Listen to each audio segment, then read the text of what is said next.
2007 15 अप्रैल को मैंने वो फंक्शन देखा था और 17 अप्रैल 2007 को इस इंडस्ट्री में मैंने पैसे दिए और मैं यहाँ पर आ गया। तो सर हम आपसे जानना चाहेंगे कि आपकी सफलता का मंत्र क्या है? सफलता जो मैं चाहता हूँ अभी तो मुझे मतलब काफ़ी दूर दिख रही है, उसके लिए मेहनत कर रहे हैं, लेकिन जो भी थोड़ी बहुत सफलता आज तक इस ज़िंदगी में प्राप्त की है, उसके पीछे का मेरा अगर मैं अपनी पर्सनल बात करूं रामवीर जी, जी सर। तो मैं जो जिस दिन से काम पे आया, जिस दिन से मैं इस दुनिया में सफलता सक्सेस की दुनिया में मैंने कदम रखा, उस दिन से कुछ चीज़ें मेरे प्रिंसिपल बन गए थे। नंबर एक, या तो मैं काम करूँगा नहीं, करूँगा तो 100% पॉजिटिव होकर करूँगा। तो मैं आज तक पॉजिटिव हूँ, जैसी मर्जी सिचुएशन आ जाए, लेकिन मुझे ये लगता है जो हो रहा है अच्छा हो रहा है और जो होगा अच्छा ही होगा। अगर मैं कोई सही काम कर रहा हूँ तो मेरे साथ कुछ गलत नहीं हो सकता। एक मैं पैशनेट बहुत हूँ, जो तकरीबन लोगों को पता है कि 24 आवर्स में मैं 18-20 घंटे काम करने की क्षमताएं आज भी रखता हूँ और लगातार 2-2 रात भी मैं जागा हूँ। और मेरे शुरुआती जो कैरियर था उसके बहुत लोग गंवाए कि मैंने 72 घंटे की ट्रेनिंग्स कर रखी हैं, जाग के 72 घंटे कंटिन्यू नॉन स्टॉप बिना सोए। Great sir. पैशन रहता है, एक जो मुझे बताया जाता है या जो मुझे लगता है ये प्रोसेस है इस काम को में सफल होने का, वो प्रोसेस मैं पक्का कंप्लीट करता हूँ। Okay, great sir. बिल्कुल सक्सेस होने के लिए इन चीज़ों की ज़रूरत होती एक खास बात, पेशेंस बहुत है मुझ में। मुझे पता है ये चीज़ एक दिन में नहीं बनेगी, इसमें बनने में समय लगेगा। मतलब ये जो भी हमने सीखा या जो भी हमारे सीनियर्स ने सिखाया कि बड़ा बनने के लिए पेशेंस रखना ही पड़ता है। तो 5 साल बाद बोला आम की फसल होती है, पूरी ज़िंदगी आम खाने हैं, तो 5 साल पेशेंस रखना पड़ता है। वो छोटी से एग्जाम्पल्स थे, लेकिन वो हमारे लिए तो बहुत बड़े बन गए कि आम की फसल खानी है तो 5 साल पेशेंस रखना पड़ता है। तो पेशेंस मेरे अंदर बहुत है। टारगेट सेट है माइंड में, ये करना है जीवन में, और ये भी पता है उस दिन तक होगा, ये नहीं कि एक रात में हो जाएगा। उसके बाद मेरा जो माइंड है वो पूरा प्रेजेंट प्रेजेंट में सोचता है। मैं पास्ट और फ्यूचर बिल्कुल नहीं सोचता कि कल मेरी ज़िंदगी में क्या था और कल क्या होगा। नहीं तो क्या होता है, इंसान जब पास्ट के बारे में ज़्यादा बात करता है तो दुखी रहता है कि पास्ट तो मेरा अच्छा था ही नहीं ना। जी।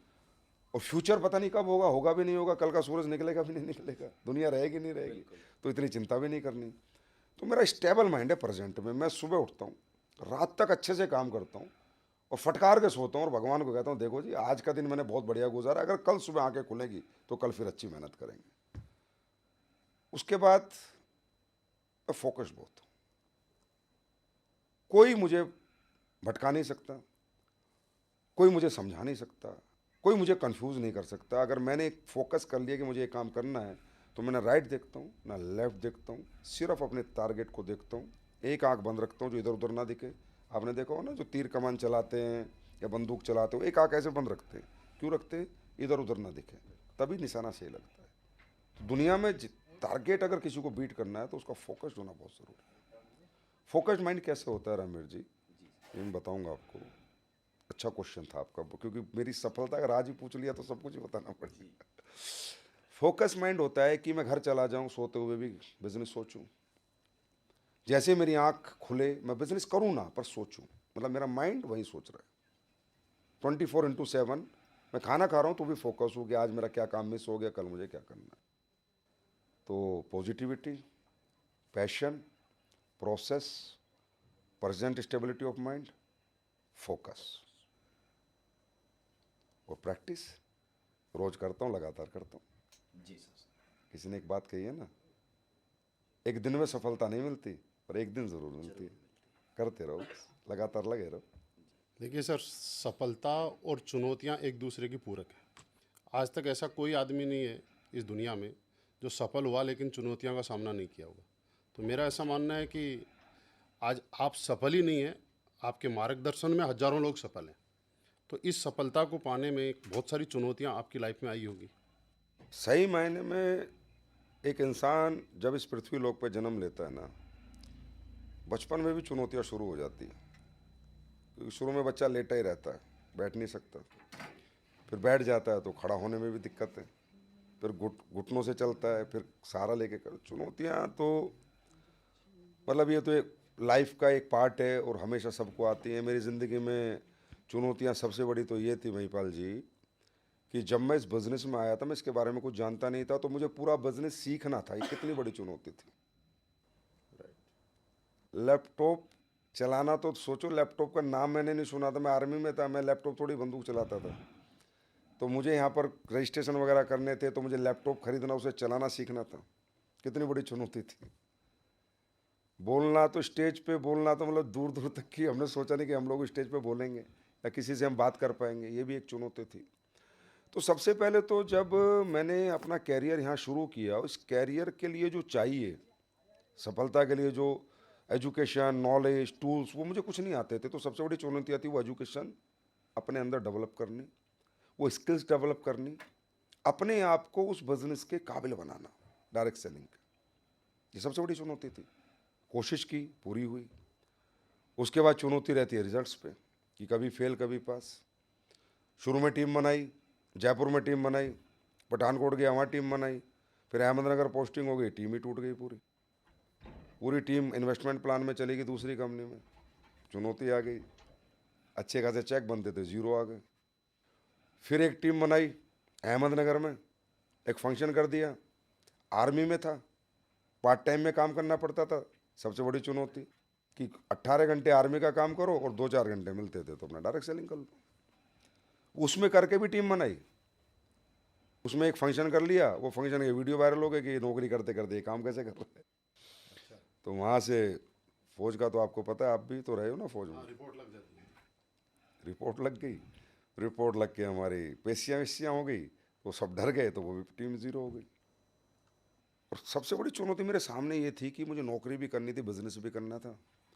नौकरी छूट नहीं रही थी, कोई ऐसे कारण थे, और बिजनेस बढ़ नहीं रहा था। तो नौकरी करते करते बिजनेस करना ये कितनी बड़ी चुनौती है। फिर तीसरी बार मेरा बिजनेस फिर जीरो हुआ, और 5 साल मैंने काम किया। 5 साल में फिर बिजनेस मतलब बड़े चेक पे था, फिर छोटे चेक पे आया, वो भी चुनौती थी। और फिर एक दिन डायरेक्ट सेलिंग से मनी हट गया था। मैंने मतलब अच्छे खासे पैसे कमाते हुए मैंने कहा यार अब नहीं करेंगे, कुछ अच्छा नहीं कर पा रहा मैं, और अच्छे प्रोडक्ट नहीं दे पा रहा लोगों को, तो अब नहीं देंगे। तो एक बार मतलब महीने के लाखों रुपए कमाने वाला आदमी फिर एक बार ज़ीरो हो गया।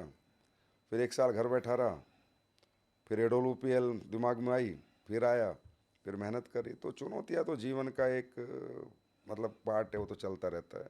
फेल पास चलता रहता है। बस मैं तो ये कहता हूँ, गिरो उठो, गिरो उठो, गिरो उठो, गिरो उठो। ये बचपन में वो छोटी मोटी किताब नहीं पढ़ते थे, चींटी चढ़ गई गिर गई, तो चींटी वाले से ही सीख लो मैंने। सीढ़ी वाला गेम। हाँ, तो वही गिरने उठने वाली कहानी है, पूरी लाइफ चलती रहती है। तो काफ़ी बड़ी बड़ी चुनौतियाँ भी आई, और लेकिन सबसे लड़े और आज यहाँ तक तो पहुँचे। सर मेरा आपसे ये सवाल है कि क्या आपके जीवन में ऐसा कोई प्रेरणादायक व्यक्ति रहा या घटना रहा जिसने आपको आगे बढ़ने की प्रेरणा दी? शिव कुमार सर, मेरे जीवन में रियली एक घटना ही हुई है, और व्यक्ति एक प्रेरणादायक रहे हैं जिनकी वजह से मुझे आगे बढ़ने की प्रेरणा मिली। प्रेरणादायक व्यक्ति है मेरे पिताश्री। हुआ क्या था, मेरी नौकरी हो गई थी 10 साल, और मैं जैसे कि बचपन से मेरी मदर भी जॉब करती है और मेरे फादर भी जॉब करते हैं, थे मतलब, अब तो पेंशनर हैं सरकारी। तो घर में ना ऐसा कोई पैसे की कोई दिक्कत नहीं होती थी। तो मैं बचपन से बड़ा खर्चीला हूँ, और मतलब पहले दिन से मैं बहुत पैसा खर्च करता हूँ। और मैं आर्मी स्कूल में पढ़ता था, तो जो जेनेटरी थी ना स्कूल में पढ़ने वाली, वो भी अच्छे मतलब अच्छे रईस लोगों के बच्चे आते थे। तो उनके बीच में रहना है तो खर्चे तो होते ही थे। तो मेरे पापा खुला पैसा देते थे, और नहीं देते थे तो मैं पापा की जेब से भी कभी कभी निकाल लेता था। पैसे तो आते, अकेला लड़का था मैं, भाई बहन थे नहीं। तो मैंने कभी सोचा नहीं कि मुझे कोई सेविंग करनी है या मुझे ज़िंदगी में कुछ करना है, क्योंकि मेरा बड़ा एकदम सा माइंडसेट था यार, मम्मी तेरी कमाती, पापा तेरे कमाते हैं, प्लॉट तुम्हारे 5-7 पड़े हैं, 2 मंजिला घर तुमने मोदीनगर जैसे शहर में बना रखा है, गाड़ी घर में सेंट्रो थी, एसी घर में था। तो मुझे लगा कि बस तू तो मज़े कर। तो मैंने 10 साल में खूब पैसा जितना मुझे फौज से मिला वो तो मैंने पूरा खर्च कर ही दिया। 1 रुपया मेरे पास नहीं था, और पापा से भी 10 साल में मैं 2-5 लाख रुपए लेके खर्च कर गया। तो एक दिन मेरे पापा मुझे लेके, अब घर में तो झगड़े चलते, और ख़ासकर जब आपकी शादीशुदा ज़िंदगी होती है तो कभी कभी सास बहू की, ससुर बहू की बनती है, कभी नहीं बनती। तो हमारे घर में भी कोई छोटा मोटा ऐसा घटनाक्रम हुआ तो मेरे पिताजी को गुस्सा आया, बोला तू एक घर नहीं बना सकता, तू आज मेरे घर में रह रहा है, 10 साल की नौकरी में तू मुझसे कितने पैसे ले गया, और तू और तेरी बीवी दोनों मिलकर पूरी जिंदगी लगे रहना, तो भी तुम्हें मेरे घर रहना पड़ेगा, एक घर नहीं बना सकते तुम। तो उस दिन मुझे प्रेरणा मिली कि पैसा क्यों ज़रूरी है, कि पिताजी भी कभी कभी भड़क सकते हैं। तो मतलब पापा कुछ ज़्यादा गुस्सा हो गए थे, तो उन्होंने कहा मैं तुझे घर से निकाल दूंगा, तू रोड पे सोएगा और तू कुछ नहीं कर सकता ज़िंदगी में, और तूने 1 रुपया नहीं जोड़ा फौज की नौकरी में। अब साहब मैंने इसलिए नहीं जोड़ा था कि इन लोगों के पास पैसा था खूब सारा, तो मैं क्यों जोड़ूं, लेकिन मुझे क्या पता था कि आज बापू का मूड कुछ अलग है, या कभी भी बदल सकता है। तो मैंने पापा से कहा कि मैं घर छोड़ ही देता हूँ। मैंने घर छोड़ दिया। घर छोड़ के मैं सिरसा में चला गया, एक छोटा सा हमने कमरा लिया, वो भी था पापा का ही, लेकिन उस बड़े घर से छोटे घर में मैं शिफ्ट हो गया, वो भी पापा का ही था। और एक कमरा था, और वो भी सिरसा जैसे शहर में गर्मी बहुत पड़ती है, तपता था, 2 छोटे छोटे बच्चे थे, वहाँ पर रहने लग गए। ज़िंदगी अपने दम पे निकालनी थी, आदत थी नहीं, तो पहले तो पापा से पैसों का सपोर्ट मिलता था, वो बिल्कुल बंद हो गया, तो तनख्वाह में गुजारा होना मुश्किल हो गया। तो ज़िंदगी में उस कमरे में रह के, एक कमरा, इसमें किचन भी अटैच थी, बाथरूम भी अटैच था, और वो जो तकलीफ़ें उठाई बड़े घर से छोटे घर में जाकर, और पापा की वो बार बार कानों में जो बात गूंज रही थी, तू कुछ नहीं कर सकता, तू कुछ नहीं बन सकता, तू एक घर नहीं बना सकता। और जो सिरसा में गर्मी पड़ती थी और दोनों बच्चे उबलते थे, और जो पहले क्योंकि पापा मम्मी थे, तो इधर मम्मी कमा के लाती, इधर पापा ला रहे हैं, रोज़ फ्रूट आ रहे हैं, रोज़ दूध आ रहा है, कोई कमी नहीं थी मेरे घर में। लेकिन जैसे ही मैं अलग हुआ, कमी शुरू हो गई, क्योंकि मेरी तनख्वाह थी 7,000, 2007 की और 6 की बात आपको बता रहा हूँ। अब 7 में 5-1 हज़ार आते थे कटकटा के, और वो पूरे के पूरे उन दिनों खर्च हो जाते। तो वहाँ मुझे एहसास हुआ कि यार तरक्की ज़रूरी है, पैसा ज़रूरी है।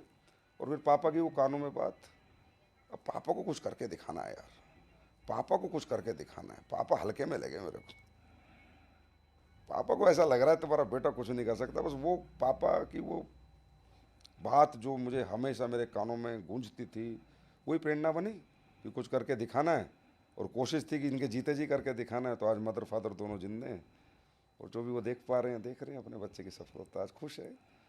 पर मैं फिर भी कह देता हूँ, घर से तो तुमने निकाला था।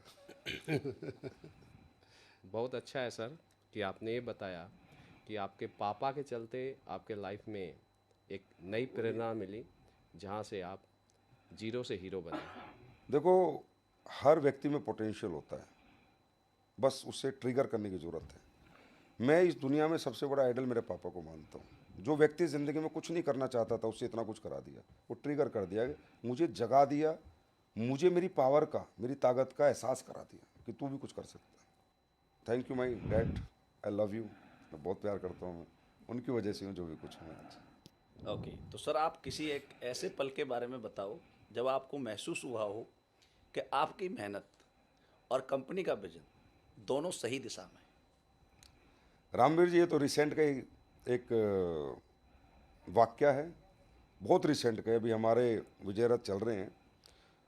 वाक्य ऐसे पल और क्षण तो बहुत आए जीवन में, बहुत कुछ हुआ है लाइफ में। इस 18 साल की जर्नी हो गई है, आप समझ सकते हो। 2007 से 2024 तो बहुत कुछ देखा, लेकिन अभी रिसेंटली जो हुआ वो मेरे लिए थोड़ा बड़ा प्यारा क्षण था। मैं लखनऊ में विजय रथ में था, और लखनऊ के विजय रथ में एक बच्चा आता है जिसके दोनों पैर नहीं होते स्टेज के ऊपर, और उसे हमारे लीडर्स रिकॉग्नाइज करते हैं, नीचे बैठ के फूल देते हैं। उसके पास वो भी नहीं थी, जिसे वैसाखी कहते हैं ना, वो भी नहीं थी, मतलब उसको चलना भी हाथों से पड़ता है। और वो हमारी कंपनी में ना सफ़ायर रैंक अचीव किया उसने। सफ़ायर का मतलब है 18 लाख रुपए उसने कमाए। 18 लाख रुपए कोई छोटी रकम नहीं होती 4-5 साल में कमाना एक आम आदमी के लिए, और एक उस आदमी के लिए जिसे चलने के लिए हाथों की ज़रूरत है, पैर भी नहीं काम कर रहे। मेरी लाइफ का सबसे प्यारा क्षण वही था, वही वाकया था जब मुझे महसूस हुआ कि यार हम सही काम कर रहे हैं, हम अच्छा काम कर रहे हैं। और अगर हमारे यहाँ ये लोग भी पैसा कमा के अपना कैरियर बना सकते हैं, तो देश के काफ़ी बच्चे कैरियर बना सकते हैं, काफ़ी यूथ, काफ़ी लोग हमारे यहाँ सफल हो सकते हैं। वो भाई थोड़ा इमोशनल मोमेंट था मेरे लिए।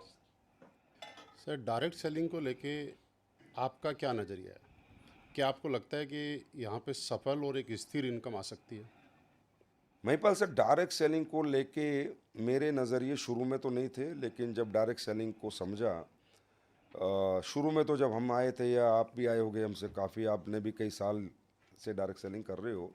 शुरू शुरू में तो काम से फुर्सत नहीं होती और पता भी नहीं चलता, जानकारी भी नहीं होती, लेकिन काम करते करते थोड़ा एक्सपीरियंस आ जाता है, पता चल जाता है।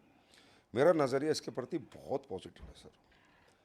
ये इंडस्ट्री, डायरेक्ट सेलिंग इंडस्ट्री, वो दे सकती है इस पूरी दुनिया को, इस समाज को, इस सोसाइटी को, कंट्री को, जो मतलब और कोई दूसरी इंडस्ट्री इस लेवल का कंट्रीब्यूशन नहीं कर सकती। मैं ये नहीं कहता कि भाई कोई इंडस्ट्री कंट्रीब्यूट नहीं कर रही। आज टेक्सटाइल इंडस्ट्री है, वहाँ भी बहुत एम्प्लॉयमेंट है, इलेक्ट्रॉनिक इंडस्ट्री है, ऑटोमोबाइल है, वहाँ भी एम्प्लॉयमेंट है, लेकिन ये इंडस्ट्री कुछ अलग है। यहाँ सबसे बड़ी बात क्या है, इस इंडस्ट्री की सबसे बड़ी खूबी क्या है कि यहाँ कोई भी व्यक्ति किसी भी उम्र में आके काम कर सकता है। दूसरा, जो हमारे ज़िंदगी में जैसे सक्सेस का ना एक फॉर्मूला है, टाइम इज़ मनी। ये फॉर्मूला कहते हैं कि भाई सफल आदमी का फॉर्मूला क्या है, समय ही पैसा है। मतलब जो व्यक्ति इस जीवन में अपना समय बढ़ा सके वो पैसे कमाता है, और अपने टैलेंट को मल्टीप्लाई कर सके वो पैसे कमाता है, वही कामयाब होता है। जैसे आपने देखा होगा कि अम्बानी अदानी, अब अम्बानी अदानी एक व्यक्ति है, लेकिन इसके यहाँ पर MBA भी काम कर रहे हैं, BBA भी काम कर रहे हैं, MTech भी काम कर रहे हैं, BTech भी काम कर रहे हैं, लेबर भी काम कर रही है, सुपरवाइजर भी काम कर रहा है, मैनेजर भी काम कर रहा है। दुनिया का हर टैलेंट उसकी फैक्ट्रियों में काम कर रहा है, और वो रोज़ आता है, 8 घंटे ड्यूटी करता है, 8 घंटे की कीमत लेता है और अपने घर चला जाता है। तो अब मैं एक एग्जाम्पल से बताता हूँ। अम्बानी के लिए अगर 1 लाख लोग काम कर रहे हैं और 8-8 घंटे काम कर रहे हैं, तो 8 लाख घंटे काम हो रहा है। अगर हम सर 8 लाख घंटे को 24 घंटे से डिवाइड करेंगे तो 33,333 दिन आएंगे। बिल्कुल। मतलब जो व्यक्ति इस जीवन में 33,333 दिन होते हैं, 90-95 साल उम्र में जो कमाता है, वो अम्बानी अदानी से एक दिन में कमा लेते हैं, क्योंकि उनका समय मल्टीप्लाई हो चुका है, उनके लिए लोग काम कर रहे हैं। हम एक छोटा एग्जांपल करते हैं। एक किसान की फसल है, बहुत बड़ा खेत है, उसने गेहूं बोया, 50 बीघा 100 बीघा, अकेला नहीं काट सकता, उसे भी लोगों की ज़रूरत है उस फसल को काटने के लिए। तो मेरे हिसाब से कॉमन आदमी की ज़िंदगी में जो सबसे बड़ा अभाव है कि उसके लिए लोग काम करेंगे तो पैसा लेंगे, और तनख्वाहें लोगों को 20-50 हज़ार है, तो किसी को पैसा कहाँ से देगा अपने लिए काम कराने के लिए। आपने देखा होगा एक हलवाई की दुकान पे भी हलवाई के यहाँ 5 आदमी काम कर रहे होते हैं। बिल्कुल। एक हलवाई सारे काम नहीं कर सकता। तो ये जीवन का सत्य है कि अगर आपको सफलता की तरफ जाना है तो आपको लोगों से काम करवाना पड़ेगा। अब या तो पैसे देके करा लो, या डायरेक्ट सेलिंग के मॉडल में आके करा लो। पैसे देके काम कराना एक middle class, lower middle class, upper middle class के बस के नहीं है, क्योंकि जो पैसा वो कमा रहा है वो उसके घर में ही खत्म हो जाता है। उसी के जीवन यापन की 30 दिन की जो जरूरत है वही खत्म करने में वो पैसा उसका खत्म हो जाता है। तो पैसे वो दे नहीं सकता, और लोगों को समय अगर लोग किसी को देते तो वो कहते हैं मुझे कीमत दो। प्लम्बर भी घर में आता है, बोला कीमत दो, इलेक्ट्रोशियन भी आता है तो कीमत दो। तो हमारे भी बुजुर्ग मेहनती थे, दादा परदादा, पर वो अपना कोई ऐसा आइडिया नहीं डेवलप कर पाए जिससे उनका समय मल्टीप्लाई होता, टैलेंट मल्टीप्लाई होता, और लोग उनके लिए काम करते बिना पैसे लिए। और ये सिर्फ पॉसिबल है तो इस डायरेक्ट सेलिंग के मॉडल में। दूसरी बात, यहाँ एक सफल आदमी असफल आदमी का हाथ पकड़ता है। कि मैंने एक नई इंडस्ट्री देखी कि कामयाब लोग अपनी कामयाबी के फॉर्मूले शेयर नहीं करते, और यहाँ कामयाब आदमी फॉर्मूले छोड़ो, अपना सब कुछ शेयर करता है, अपना गाड़ी, अपना समय, अपना टैलेंट, अपनी पर्सनैलिटी, और जो भी उसने सीखा है। तो एक असफल को सफल बनाना ये डायरेक्ट सेलिंग मॉडल में है। एक उम्र का कोई तकाजा नहीं, टैलेंट का कोई तकाजा नहीं, डिग्री का कोई तकाजा नहीं, जेंडर का कोई तकाजा नहीं, समय का कोई तकाजा नहीं। 2 घंटे करो, 1 घंटे करो, ना करो 4 दिन में 1 दिन करो, या 4 दिन लगातार करो। तो मेरा नज़रिया बहुत पॉजिटिव है, और मुझे लगता है ये इंडस्ट्री देश के एम्प्लॉयमेंट में और एक मिडिल क्लास को अपर मिडिल क्लास में लाने में, अपर मिडिल क्लास को हायर क्लास में लाने में एक बहुत बड़ा रोल निभा रही है, निभा सकती है। और सफल और स्थिर कैरियर की मैं बात करूं तो ये तो है स्मार्ट बिजनेस। स्थिरता क्या होती है? स्थिरता होती है कि भाई जब हम इस दुनिया में हमारे साथ कुछ हो जाए, हॉस्पिटल में हों, अगर एक्सीडेंट हो जाए, बीमार हो जाए या दुनिया से चले जाएं तो घर पैसा आता रहे। तो यहाँ आता है, नेटवर्क काम करता है, यहाँ पैसा आता है। हम कुछ छोड़ के नहीं जाते, लेकिन नेटवर्क तो छोड़ के जाते हैं। तो स्थिरता है, और अच्छी कंपनियों में तो स्थिरता है, और अच्छे प्रोडक्ट अगर आपके पास है तो लोग बार बार खरीदते रहते हैं, तो एक बार काम करके भी पूरे जीवन पैसे आते रहते हैं। तो मुझे लगता है कि एक अलग ही तरह की ये दुनिया है। अच्छा, एक चीज़ और थी, यहाँ पर आपको पैसे के साथ फेम भी बहुत मिलता है। लाखों लोग आपको आइडल मानते हैं, आपको प्यार करते हैं, क्योंकि आप लोगों की सफलता में उनके सारथी बने, उनके साथी बने। मैं तो हमेशा कहता हूँ भाई साहब कि पैसे वाले जितने भी लोग दुनिया में हैं, चाहे अरबों खरबोपति, उनके पास स्टाइल है, और एक डायरेक्ट सेलर के पास लाइफ स्टाइल है। सर, मेरा आपसे ये सवाल है कि डायरेक्ट सेलिंग इंडस्ट्रीज़ का भारत में फ्यूचर क्या है, और इसे और बेहतर बनाने के लिए और क्या क्या नए कदम उठाने चाहिए? भारत में डायरेक्ट सेलिंग का फ्यूचर नहीं, हर एक इंडस्ट्री का फ्यूचर है, क्योंकि हमारे देश की सबसे बड़ी ताकत है हमारी आबादी, हमारी पॉपुलेशन। अगर मैं डायरेक्ट सेलिंग की बात करूं तो अल्टीमेटली हम प्रोडक्ट ही बेचते हैं, तो प्रोडक्ट का कंजप्शन 150 करोड़ में कितना हो सकता है, ये हमें सोचने वाली बात है। दूसरा, हमारे देश में अभी रोजगार की संभावनाएं हर क्षेत्र में उतनी नहीं है जितनी इस देश को रोजगार चाहिए, तो वहाँ भी ये रोजगार देता है, अनएम्प्लॉयमेंट में भी कहीं ना कहीं बहुत बड़ा सपोर्ट करता है भारत में। अगर मैं बात करूं भारत में डायरेक्ट सेलिंग की, तो भारत में डायरेक्ट सेलिंग में अभी तो जस्ट शुरुआत है शिव कुमार जी। शिव कुमार जी, पूरी दुनिया में डायरेक्ट सेलिंग का 16 लाख करोड़ का धंधा है, जिसमें मैं 2 बड़े देश बता देता हूं आपको। हमारी आबादी वाला देश है चाइना, 4 लाख करोड़ का धंधा कर रहा है। उसके बाद है अमेरिका, 3.5 लाख करोड़ पे, 33 करोड़ की पॉपुलेशन है मात्र। इंडिया में हमारी रिपोर्ट है 24,000 करोड़ का धंधा हुआ है 2023-24 में। तो आप समझ सकते हो कि आज भी हम डायरेक्ट सेलिंग में कहाँ तक पहुँचे। तो इंडिया का फ्यूचर डायरेक्ट सेलिंग में बहुत ब्राइट है, और ये जस्ट शुरुआत है सर। जो लोग इसको समझ गए और टाइमली इस इंडस्ट्री के मॉडल को एक्सेप्ट कर लिए, उनके फ्यूचर बहुत ब्राइट है। और शिवकुमार सर, जैसा कि आपने बोला कि भाई इसकी बेहतर बनाने के लिए और क्या कदम उठाने चाहिए, तो परसेप्शन इसका पॉजिटिव करना चाहिए। हम लोगों को जाके लोगों को बताना चाहिए, सोशल मीडिया से भी लोगों को अवेयर करना चाहिए कि एक अच्छी इंडस्ट्री है, यहाँ अच्छा फ्यूचर है, अच्छी ग्रोथ है। गवर्नमेंट को भी हमें अपने सपोर्ट में लेके चलना चाहिए। और जैसे अभी यूनिवर्सिटीज़, कॉलेजेस हैं, मैं तो कहता हूँ वहाँ भी अवेयरनेस प्रोग्राम करने चाहिए, जिसकी हम लोग प्लानिंग कर रहे हैं। और कॉलेज यूनिवर्सिटीज़ में जाकर अवेयरनेस देनी चाहिए आज के यूथ को कि डायरेक्ट सेलिंग मॉडल आपको क्या सपोर्ट कर सकता है, कितना बड़ा एम्प्लॉयमेंट जनरेट कर सकता है, और आपको किस लेवल की आपके ड्रीम्स पूरे करा सकता है, और ये कितना खूबसूरत मॉडल है। सर, मेरा एक और सवाल आपसे है कि क्या आगे आने वाले दिनों में पढ़े लिखे लोग भी डायरेक्ट सेलिंग करेंगे? ये 100% करेंगे। इसके फैक्ट्स बताता हूँ मैं आपको। जब कभी भी एम्प्लॉयमेंट कोई व्यक्ति देता है, वो एक सैलरी का स्लैब निकालता है, कोई भी कंपनी, सरकारी हो चाहे प्राइवेट, कि हम आपको इतनी सैलरी देंगे। आप आज ये देख रहे हो कि भारत के अंदर 100 वैकेंसी निकलती है तो 10,000 बच्चा ट्रेन में जाता है नहीं जाता? किस लिए? कि मुझे जॉब मिल जाएगी। प्राइवेट में अगर किसी को मान लो किसी को सैलरी पे किसी को रखना है और वो वैकेंसी निकालता है 10, तो 100 लोग इंटरव्यू को जाते हैं, तो पहले वो निकालता है 50,000 तनख्वाह, फिर 50 से करता है 25, 25 से करता है 20, उसे पता है 100 लोग हैं, 10-15 लोग तो ये सैलरी एक्सेप्ट कर ही लेंगे। तो एम्प्लॉयमेंट इंडिया में उन बच्चों को भी नहीं मिल रहा वो पैसा जिस पैसे का हकदार है। आज एक बच्चा BBA MBA करके 5 ईयर्स निकालता है, BTech 4 साल में करता है, और MTech फिर मुझे लगता है 1 साल 2 साल में करता है। 5-5, 6-6 साल बाद डिग्रियां लेके आते हैं बड़ी बड़ी यूनिवर्सिटीज़ से, जहां उनके परिवार वाले लाखों रुपए महीने की, सॉरी साल की, लाखों रुपए साल की फीस देते हैं, ये सोच के ये बच्चा आएगा सीधा लाख रुपए पे, 2 लाख रुपए पे, 3 लाख रुपए के महीने के पैकेज पे लगेगा, साल का 36 लाख, 24 लाख, 48 लाख साल का कमाएगा, 60 लाख कमाएगा। लेकिन ऐसा नहीं हो रहा। आज इंजीनियर 2.5 लाख रुपए के पैकेज पे, MBA BBA वाले 3 लाख के पैकेज पे। तो पढ़ाई ज़्यादा, स्किल्स ज़्यादा, टैलेंट ज़्यादा, लेकिन उसके एवज में पैसा कम मिल रहा है। तो ऐसे लोगों को ये इंडस्ट्री आकर्षित कर रही है अभी। अभी बहुत अच्छे एजुकेटेड लोग इस इंडस्ट्री में आ रहे हैं। इवन अभी कि मैं एग्जांपल देता हूँ, IITians का एक ग्रुप एक डायरेक्ट सेलिंग कंपनी में काम कर रहा है। IITians का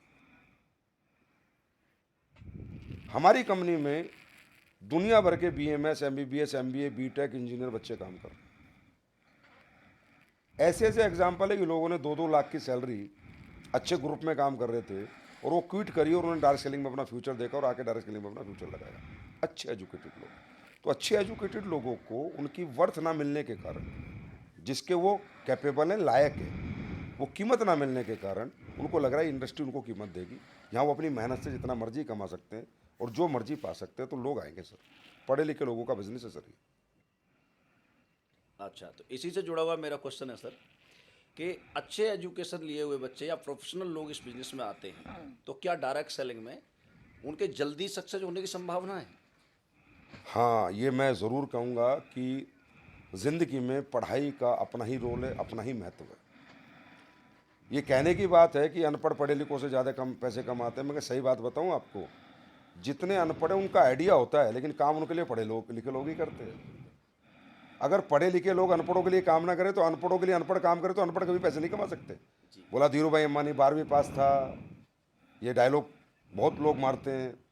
निर्मा का करसन भाई पटेल 12वीं पास था, ये डायलॉग बहुत लोग मारते हैं। MDH वाला 10वीं पास था, अनपढ़ था। ये रियली एक डायलॉग है। हकीकत में उनका आइडिया उनका था और उस आइडिया को एग्जीक्यूट सारे एजुकेटेड लोगों ने किया है, जो बहुत टैलेंटेड थे, बहुत इंटेलिजेंट थे, बाहर से पढ़ के आए थे, अमेरिका से, लंदन से। ऐसे ऐसे लोग इनकी टीमों में होते हैं जो इनको बड़ा बनाते हैं। ये इसमें कोई शक नहीं।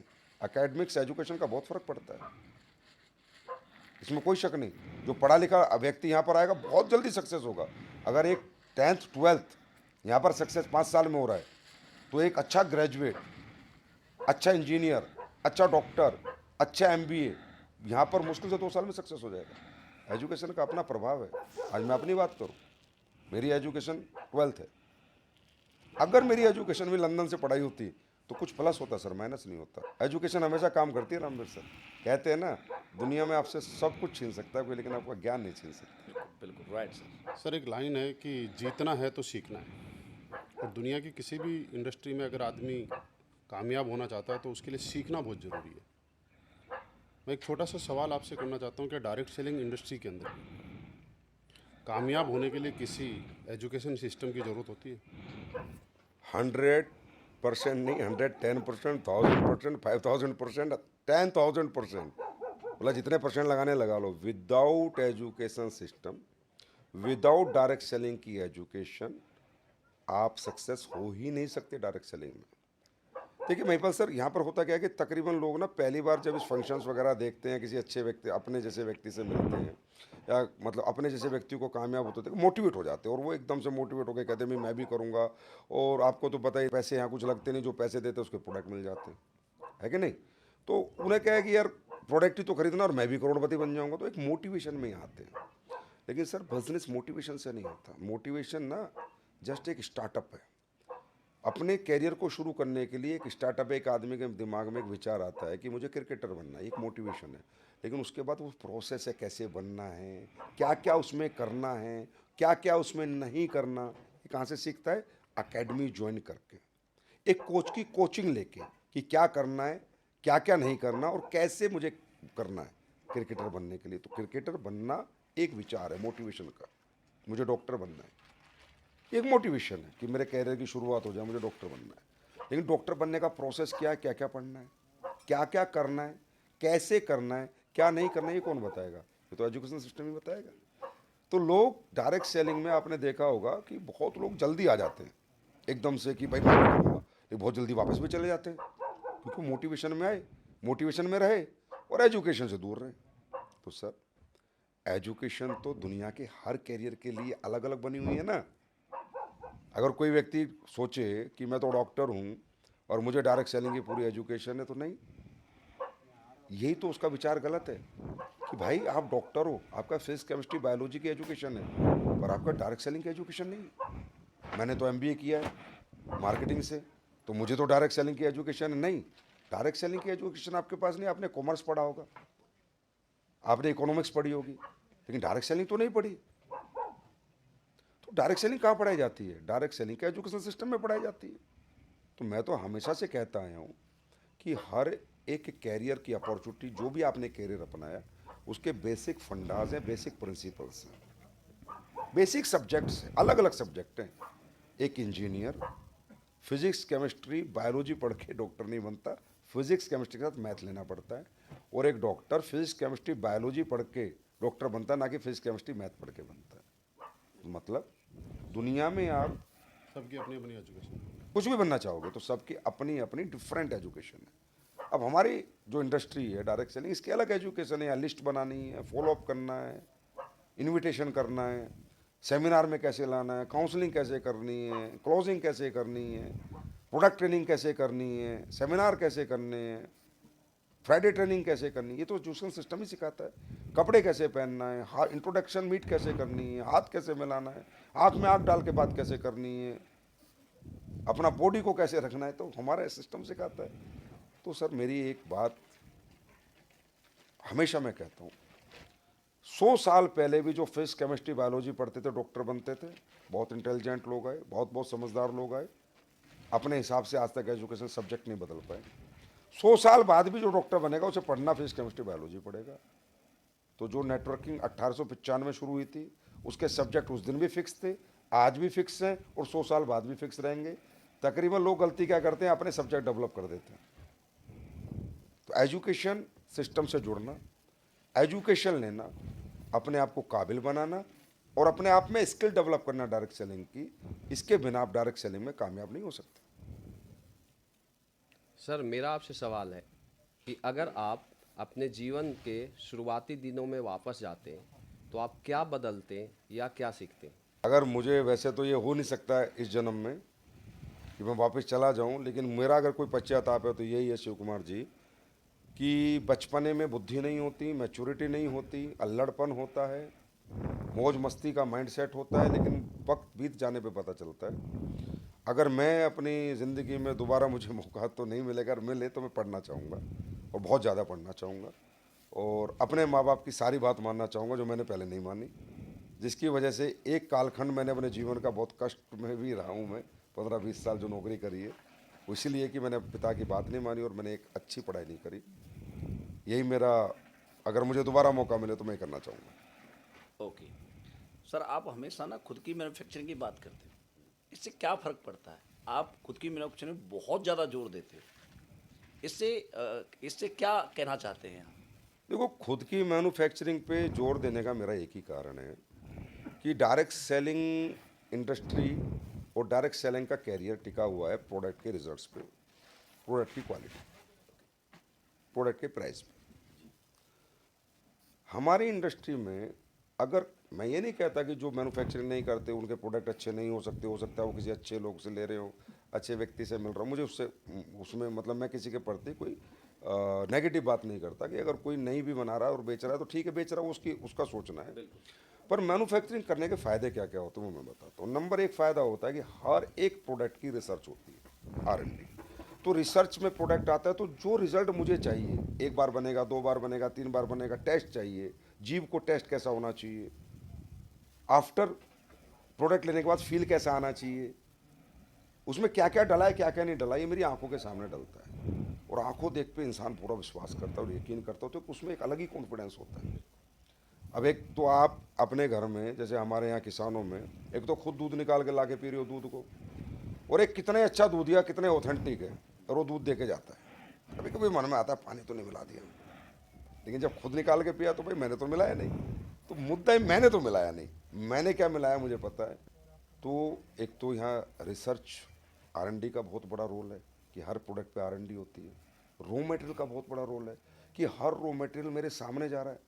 अब सर ऐसे भी रॉ मटेरियल होते हैं जिनमें कीड़े भी पड़े होते हैं, हमारे यहाँ भी आते हैं, जिनको हम रिजेक्ट करते हैं। तो अगर मान लो मैंने माल किसी से लिया और वो कीड़े पड़ाई डाल दिया, उसने क्या पता, तो वो प्रोसेस नहीं होता, क्वालिटी कंट्रोल होता है। हर प्रोडक्ट एक बार बनेगा तो उसकी क्वालिटी कैसे रहनी चाहिए, क्वालिटी एश्योरेंस डिपार्टमेंट होता है। तो सारे डिपार्टमेंट जब अपने कंट्रोल में रहते हो तो मेरा फाइनल प्रोडक्ट कैसा है मुझे पता है, और ख़राब है तो भी मुझे पता है कि यार इसमें ये चीज़ डलती तो और अच्छा होता, वो भी मुझे पता है। ऐसा नहीं कि वो अच्छा ही, वो तो मैंने जो डाला है वो बना होगा। खराब है तो भी मुझे पता है, अच्छा है तो भी मुझे पता है, और खराब को अच्छा कैसे करना है ये भी मुझे पता है। तो मैं अवेयर्ड हूँ कि मार्केट में मैं क्या दे रहा हूँ, और इस अवेयरनेस से मेरा एक अलग ही कॉन्फिडेंस है।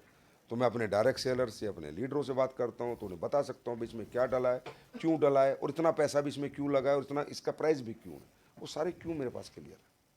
और दूसरा, हम मैन्युफैक्चरिंग यूनिट अपनी होती है तो कंपनी का इंफ्रास्ट्रक्चर बहुत मजबूत हो जाता है। कल को डिमांड बहुत आ जाए और सामने वाला ना दे पाए तो प्रोडक्ट शॉर्ट पड़ेगा। अपनी फैक्ट्री है तो 3 शिफ्ट में काम कराया जा सकता है, मशीनें बढ़ाई जा सकती हैं, लेबर बढ़ाई जा सकती है, रॉ मटेरियल मंगाया जा सकता है, तो प्रोडक्ट की शॉर्टेज भी ना पड़े। ये भी अपने अभी आपने देखा कोविड के टाइम पे तकरीबन आप लोगों को ज्ञात होगा कि सब कंपनियों के प्रोडक्ट शॉर्ट पड़े थे, अपने नहीं पड़े थे। अपनी पूर्ति 100% कोविड में हम लोगों ने की है, क्योंकि हमारी खुद की मैन्युफैक्चरिंग थी।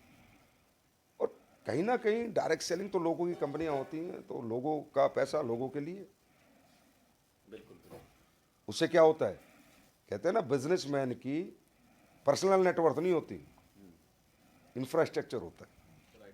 तो आज हमारी कंपनी का इंफ्रास्ट्रक्चर काफ़ी बड़े लेवल पे है और हमारी 5 मैन्युफैक्चरिंग यूनिट है, और हो सकता है छठी भी हम लगाएं। सर, जैसे कि आप बता रहे हैं डायरेक्ट सेलिंग इंडस्ट्री ये दुनिया की सबसे खूबसूरत इंडस्ट्री है, लेकिन उसके बाद भी आज यहाँ पे डायरेक्ट सेलिंग करने वाले को वो सम्मान नहीं मिलता जो कि विदेशों में मिलता है। जिस तरह से आज अगर हम अमेरिका की बात करें तो नेटवर्क मार्केटिंग ये डायरेक्ट सेलिंग करने वाला एक इंसान आज प्रेसिडेंट लेवल की उपाधि तक पहुँच गया। यहाँ तक कि डोनाल्ड ट्रंप जी की दो खुद की कंपनी है, और एक तरह से वो नेटवर्कर ही है, सफल बिजनेसमैन भी है। क्या ऐसा कल्चर कभी हिंदुस्तान में आ पाएगा कि डायरेक्ट सेलिंग करने वालों को एक रेस्पेक्टेड आदमी की नज़रों से देखा जाएगा? हाँ देखो, होता क्या है ना, ऐसे तो मैं आपको बताऊं, जैसे ना हमें भी लगता है कि भाई कई सारे परसेप्शन चलते हैं मार्केट में कि अमेरिका में तो अच्छी कंपनी चलती हैं, बुरी नहीं चलती, अमेरिका में तो ये प्लान चलते, ये नहीं चलते। ऐसा कुछ नहीं, सब जगह सब जैसे लोग हैं। लेकिन जब जिनकी संख्या ज़्यादा बड़ी हो जाती है वो ज़्यादा भारी पड़ते हैं। जैसे कि अमेरिका में भी 2 नंबर कंपनी उल्टी सीधी सब चलती है, लेकिन वहाँ पर संख्या जो ज़्यादा है कंपनियों की, वो अच्छे प्रोडक्ट अच्छी क्वालिटी देने वाली कंपनियों की है।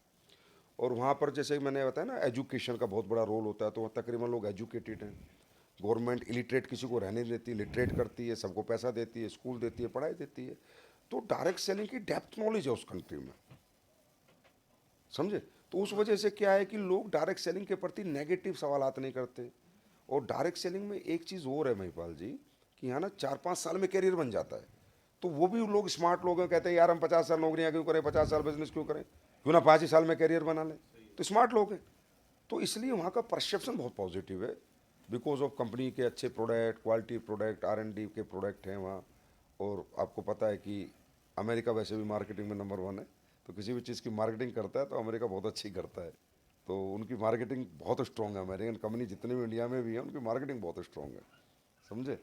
तो इस वजह से एक दिन इंडिया में भी ऐसा आएगा कि जब इलिटरेसी थोड़ी ख़त्म होगी, हमारे लोग भी ज़्यादा पढ़ेंगे लिखेंगे, अच्छी अच्छी कंपनियाँ आएंगी, ज़्यादा से ज़्यादा क्वालिटी प्रोडक्ट बनाएंगी, और कहीं ना कहीं परसेप्शन जैसे जैसे देश का पॉजिटिव होता रहेगा, हमारे यहाँ भी लोग बहुत कैरियर लगाएंगे और आज भी लगा ही रहे हैं। सर, आपके हिसाब से डायरेक्ट सेलिंग में कैसे प्रोडक्ट होने चाहिए?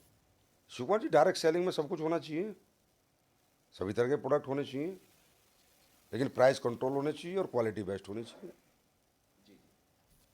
अब जैसे कि मैं कभी कभी सोचता हूँ, जब मेरे मन में विचार आता है कि मैं तो अगर जहाज भी बेचूँ तो डायरेक्ट सेलिंग मॉडल में बेचूँ, कारें बेचूँ तो भी डायरेक्ट सेलिंग मॉडल में बेचूँ, स्कूटर बेचूँ तो भी डायरेक्ट सेलिंग मॉडल में बेचूँ, LED बेचूँ तो भी डायरेक्ट सेलिंग मॉडल में बेचूँ, मोबाइल बनाऊँ कभी मैं ज़िंदगी में अपना ब्रांड का तो वो भी डायरेक्ट सेलिंग मॉडल में बेचूँ। जैसे आज आपने एक ब्रांड देखी होगी ज़ूडियो, वो इतने कपड़े बेच रही है और पूरे देश देश में उसने वो खरीदे हैं, क्या नाम है, वो बना रखे हैं शोरूम, लेकिन उसका कंट्रोल है प्राइस पे। तो एक आम आदमी को अच्छे रेट में अच्छा कपड़ा मिल रहा है तो बेच रहे हैं ना, वो भी बेच रहे हैं। लेकिन हमारी इंडस्ट्री में भी कपड़े बेचे लोगों ने, पर 100 रुपये का 7,000 रुपये में, वो गलत है। वो सही मायने में प्रोडक्ट की आड़ में कहीं ना कहीं मनी रोटेशन ही है। प्रोडक्ट का मल्टीप्लिकेशन हो जाए 2 गुना, 4 गुना, 5 गुना, 6 गुना, बस। ट्रेडिशनल मार्केट भी करता है इतना, 6, 7, 5, 4-5 गुना, ठीक है भाई। बीच का पैसा है, C&F को भी ट्रेडिशनल में पैसा देना था, कोरियर का पैसा था, ट्रांसपोर्टेशन का पैसा था, GST थी, टैक्स था, फिर मार्जिन था, रिटेलर को, डिस्ट्रीब्यूटर को, होलसेलर को, ठीक है, वो एक लिमिट है। पर ऐसा नहीं है कि भाई आप 100 गुना 200 गुना, तो फिर कुछ भी मत बेचो। फिर कुछ भी मत बेचो। जी जी लेकिन अगर आप एक अच्छे प्राइस पे ट्रेडिशनल मार्केट को बीट करते हुए अच्छी क्वालिटी और प्राइस का कोई भी प्रोडक्ट आप यहाँ बेच सकते हो, कोई भी, मतलब कोई भी, पेन से लेके सुई से लेके जहाज तक, मेरा ही मानना है। ओके। तो सर आप ये डायरेक्ट सेलिंग में अपलाइन डाउनलाइन के रिलेशनशिप को आप कैसे देखते हैं? देखो हमारी इंडस्ट्री में बहुत लोग गुरुजी बहुत बोलते हैं, बिल्कुल बोलते हैं। है ना, और इस चीज़ को सुनकर कुछ लोगों को बड़ी तकलीफ होती है, बोले यार ये तो गुरुजियों का धंधा है, यहाँ तो गुरुजी महागुरुजी चलते हैं।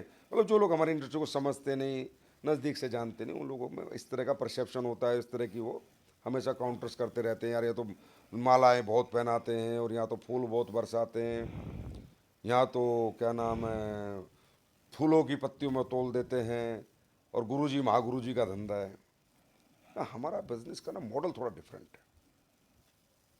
यह सीनियर जूनियर का मॉडल नहीं है।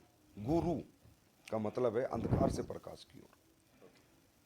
हमारी इंडस्ट्री में ज़्यादातर अपर मिडिल क्लास और लोअर मिडिल क्लास आती है। तो आप जानते हो कि एक जीवन यापन अपर मिडिल क्लास का कैसे होगा, मिडिल क्लास का कैसे होगा, तो कहीं ना कहीं जिंदगी उनकी अंधकार में होती है। और एक डायरेक्ट सेलर अपलाइन के तौर पे जाके उस अंधकार से निकाल के कहता है कि बेटा तू ये कर सकता है, तू इतना कमा सकता है, तू हमारे मॉडल में आ, मैं तेरी हेल्प करूंगा, तुझे ट्रेनिंग दूंगा, तुझे इस काबिल बनाऊंगा, तुझ में स्किल डेवलप करूंगा, तू गिरेगा तो उठाऊंगा, तुझे अपने साथ चलाऊंगा, सिखाऊंगा। और अगर वो ऐसा कर देता है, जो आया था उसको इस धंधे को समझाने, तो वो उसे एक्सेप्ट कर लेता है अपना गुरु, कि मेरा गुरु है, ये मुझे अंधकार से प्रकाश की तरफ लेके जा रहा है। तो पहली बात तो यह है कि ये गुरुजी वाले शब्द में मैं बता रहा हूँ, इसलिए लोग गुरुजी बोलते हैं। हम तो कहते हैं मत बोलो, लेकिन उनकी आस्था है, वो श्रद्धा है, बुलवाता कोई नहीं, क्योंकि हमारी इंडस्ट्री का मॉडल ही ऐसा है। दूसरा, अपलाइन डाउनलाइन का रिश्ता बहुत स्ट्रांग होना चाहिए, बाप बेटे जैसा, बाप बेटे जैसा। जैसे एक बाप अपने बेटे का पालन पोषण करता है, बेटा हजारों गलतियां करता है, सौयों गलतियां करता है, लेकिन बाप हमेशा माफ करता है और कहता है चल आगे से मत करना, चल आगे से मत करना, चल आगे से मत करना। कहते हैं ना बाप हारता है अपनी औलाद से। तो यहाँ पे हमारे बच्चे हैं, क्योंकि हम इनको लेके आए, एज ए अपलाइन का मैं पहले रोल बताऊँ, हम इनको लेके आए, ये हमारे साथ आए, हम पे फेथ किया, तो इनको प्यार दो, इनको सम्मान दो, इनको रिगार्ड दो, इनको रिस्पेक्ट दो। इन्हें एकदम गुस्सा मत करो, इन्हें डांटो मत। बच्चा जैसे आपका, ऐसे सोचो गलतियां करेंगे, ये डाउनलाइन गलती करती आई थी, गलती करती और गलती करती रहेगी। अपलाइन का एक ही धर्म है, एक ही धर्म है, माफ़ करो माफ़ करो माफ़ करो माफ़ करो। वो हमारे लोग करते नहीं। कई बार तो मैंने ऐसा देखा है कि अपलाइन इतना बड़ा बोझ बन जाता है कि मतलब डाउनलाइन को कुछ भी बोलता है। नहीं भाई, बच्चा है अपना, सुधरेगा, गलतियां करेगा यार, पैदा हुआ है, पहले 12वीं करेगा, फिर बीए करेगा, तब कमाने लायक होगा। अब पैदा हुआ तो गलतियां ही करेगा। अब आते हैं डाउनलाइन के अपलाइन से रिश्ते कैसे होने चाहिए। तो अपलाइन का डाउनलाइन से रिश्ता 100% एक बेटे और बच्चे की तरह होना चाहिए, और डाउनलाइन का रिश्ता अपने पिता की तरह होना चाहिए, कि ये मेरा पिता समान है, ये मेरे गुरु समान है, इसने मुझे दुनिया दिखाई है, इस दुनिया में मुझे लेके आया है, ये सबसे बड़ा एहसान है उस आदमी का मेरे ऊपर। रास्ता दिखाया। मैं इसका बताता हूँ। आज से 3-4 दिन पहले मैं कहीं बैठा था महिपाल जी, तो मैं बता रहा था यार अपलाइन की बात करते हैं लोग कि अपलाइन लैग नहीं दे रहा, अपलाइन सपोर्ट नहीं कर रहा, अपलाइन ट्रेनिंग नहीं दे रहा, अपलाइन सेमिनार नहीं दे रहा, अपलाइन मेरा एक लैग नहीं चला रहा, इस तरह की बात लोग करते हैं। तो मैंने जवाब दिया था कि आज तक मैं मेरे अपलाइन को भगवान मानता हूँ। क्यों? उन्होंने मेरा कोई बिजनेस डेवलप नहीं किया। मैं अपना एग्जाम्पल से ही से समझा पाऊंगा कि महिपाल जी जब मैं आया था, जो मेरे अपलाइन थे ना, वो कभी मेरा सेमिनार करने मेरे शहर नहीं आए, कभी ट्रेनिंग करने नहीं आए। अगर मुझे सेमिनार कराना है तो दिल्ली आना है, ट्रेनिंग करानी तो दिल्ली आना, वो भी साल में मुझे 2 बार मिलते थे। पर आज भी उनकी मूर्त यहाँ है, मेरे आत्मा में बसते हैं वो। मालूम है क्यों? सर मुझे बिजनेस डेवलप खुद कर सकता है इंसान, उसके बहुत तरीके हैं। इस अपलाइन से नहीं बनेगी तो दूसरे से कर लूँगा, दूसरे से नहीं बनेगी तीसरे से कर लूँगा, सिस्टम सीख लूँगा, यूट्यूब से सीख लूँगा। लेकिन मेरा ब्रेन किसने डेवलप किया, मेरा विजन किसने बढ़ाया? जो आदमी सेंटरों से ऊपर मर्सिडीज क्या होती है वो नहीं जानता था, जो आदमी 5 स्टार होटल में कभी जिंदगी में रहा नहीं, खाया नहीं, वहां तक कौन लेके गया? मेरा अपलाइन। माता पिता पैदा करके पालन पोषण कर दें, उसके बाद बेटे का धर्म है कमाने का, ताकि माता पिता पूरे जीवन उसे कमा के देते रहेंगे। एक अपलाइन किसी को लेके आ जाए और उसे सिस्टम सिखा दे और बता दे, तो उसका काम है कि उस अपलाइन को जीवन भर रिस्पेक्ट दे, कि इसका इतना एहसान बहुत है कि इस नाकामयाब दुनिया से मुझे कामयाबी की दुनिया में एंट्री तो करा दी। अब एंट्री करने के बाद तो बहुत तरीके हैं सफल होने के। अगर ये सपोर्ट नहीं करोगा तो ऊपर से सपोर्ट ले लूंगा, ऊपर से सपोर्ट नहीं होगा तो उसके ऊपर से सपोर्ट ले लूंगा, एजुकेशन सिस्टम से सपोर्ट ले लूंगा। Right sir. पर यहाँ पर वाकई में ये रिश्ता बहुत पवित्र होना चाहिए। अपलाइन डाउनलाइन के प्रति पवित्रता रखे, डाउनलाइन अपलाइन के प्रति पवित्रता रखे। और एक छोटी सी बात और बताऊंगा रामवीर जी, ये लोग अपलाइन की पर्सनल लाइफ में बहुत झांकते हैं, जो कभी झांकना नहीं चाहिए। अपलाइन से सिर्फ प्रोफेशनल होना चाहिए, वो पर्सनल क्या ज़िंदगी जीता है, क्या खाता है, क्या पीता है, कैसे नहाता है, क्या करता है, छोड़ो ना यार। वो ट्रेनिंग कैसे देता है, सेमिनार कैसे देता है, बिल्कुल। मुझे आइडियाज़ कैसे देता है, इतना ही बहुत है। मेरे लिए अपलाइन की बहुत बड़ी इंपॉर्टेंस है कि उन्होंने ये बिज़नेस मुझे सिखाया। तो ये रिश्ता बहुत पवित्र होना चाहिए, और ये रिश्ता बहुत प्यार भरा होना चाहिए, और ये रिश्ता बहुत सम्मान भरा होना चाहिए। सर, जैसा कि हम बात कर रहे थे कि आज भी विदेशों में जो नेटवर्क डायरेक्ट सेलिंग करने वाले लीडर को रेस्पेक्ट मिलती है, वो हिंदुस्तान में अभी भी नहीं है। तो इसके पीछे मुझे लगता है एक कारण ये भी हो सकता है कि पिछले बहुत सालों से हमने देखा है, जब एक लीडर किसी कंपनी में काम करता है, उसके बाद उस कंपनी को स्विच करता है, नई कंपनी में जाता है, तो कहीं ना कहीं सोशल मीडिया पे वो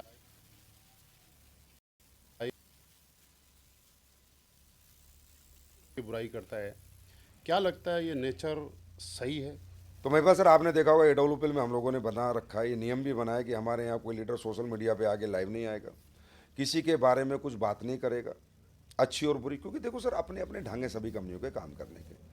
कोई कंपनी कैसे काम कर रही है, हम किसी को गलत नहीं कह सकते, आप गलत ठहरा नहीं सकते। आप ये नहीं कह सकते कि यार ये आदमी गलत है, ये आदमी सही है। देखो सर, MDH अपना मसाला बेच रहा है, एवरेस्ट अपना बेच रहा है, कैच अपना बेच रहा है। कैच की अपनी R&D है, एवरेस्ट की अपनी R&D है, और MDH की अपनी R&D है। वो अपना मार्जिन दे रहा है, वो अपना मार्जिन दे रहा है, वो अपना मार्जिन दे रहा है। कोई कम दे रहा है, कोई ज़्यादा दे रहा है, कोई बहुत ज़्यादा दे रहा है। तो सर, ये तो हर आदमी की पर्सनल, उसकी पर्सनल आइडियाज़ ऑफ बिजनेस है कि वो कैसे काम करना चाहता है। तो हम किसी के बारे में कैसे बात कर लें कि यार वो कंपनी ठीक नहीं है, वो अच्छी है, वो आदमी ठीक नहीं, वो बुरा है। इसके करने से होता कुछ नहीं है सर। ये इसलिए होता है, इससे क्या इम्पैक्ट जाता है कि मार्केट में जो लोग डायरेक्ट सेलिंग को देखना चाह रहे थे, समझना चाह रहे थे, जुड़ना चाह रहे थे, वो जब ये कुत्ते बिल्लू की लड़ाई देखते हैं ना, कह रहे यार ये लोग कैसे लोग हैं, कैसी कैसी बात कर रहे हैं, गालियाँ दे रहे हैं एक दूसरे को, एक दूसरे की कंपनियों को ऐसे कर रहे हैं। तो लोग कहीं ना कहीं लोग हमारे प्रति नेगेटिव होते हैं। और दूसरा, मैं इसमें एक राज की बात बताता हूँ। ये जितने भी लोग किसी दूसरी कंपनी को स्विच करते हैं, देखो स्विच करना उसका अपना अधिकार है, उसके लिए तो अपन मना नहीं कर सकते, जा सकता है कोई भी, होना भी चाहिए। होना भी चाहिए। वो तो क्या पता कोई कम पैसे कमा रहा हो तो दूसरी कंपनी में जाके ज़्यादा कमाना चाहे, क्या पता कोई अच्छे प्रोडक्ट नहीं बेच रहा हो, बेकार प्रोडक्ट बेच रहा हो तो अच्छे प्रोडक्ट बेचना चाहे। लेकिन वो लाइव आके ये जो करना ना, इससे क्या इंडस्ट्री का परसेप्शन, जो एक तरफ से हम लोग पॉजिटिव करने की कोशिश कर रहे हैं, ऐसे नीच लोग नेगेटिव करने की कोशिश कर रहे हैं। और इसका मैं कारण बताता हूँ ये क्यों करते हैं। ये उसको लाइव लाते हैं जिसको ले जाते हैं, उससे उसकी पुरानी कंपनी के लिए गाली गलौज उल्टा सीधा बुलवाते हैं। उसका जो पुराना गुरु था, अपलाइन था, उसको उल्टा सीधा गाली गलौज कराते हैं। मालूम है क्यों? क्योंकि हमेशा के लिए डोर क्लोज कराना चाहते हैं। वो व्यक्ति जो ले गया वो इतना शातिर है, वो ये चाहता है कि यार ये बंदा दोबारा उस कंपनी में ना चला जाए। ये जाने के रास्ते बंद करवा देते। हाँ, रास्ते बंद, इसलिए गालियां दिलवा दो इसके पुराने अपलाइन को और पुरानी कंपनी को कि वो इनसे नफरत करने लगे। वो उसकी शातिरता है, जो व्यक्ति लेके गया है वो शातिर है, वो लीडर नहीं है। एक होता है लीडर, लीडर जो रियल लीडर होते हैं ना, वैसी शातिरता कभी नहीं दिखाते। वो बात करेगा अपने प्रोडक्ट की, अपने प्लान की, अपने फ्यूचर की, अपने विजन की। वो क्यों किसी दूसरे की बात करेगा?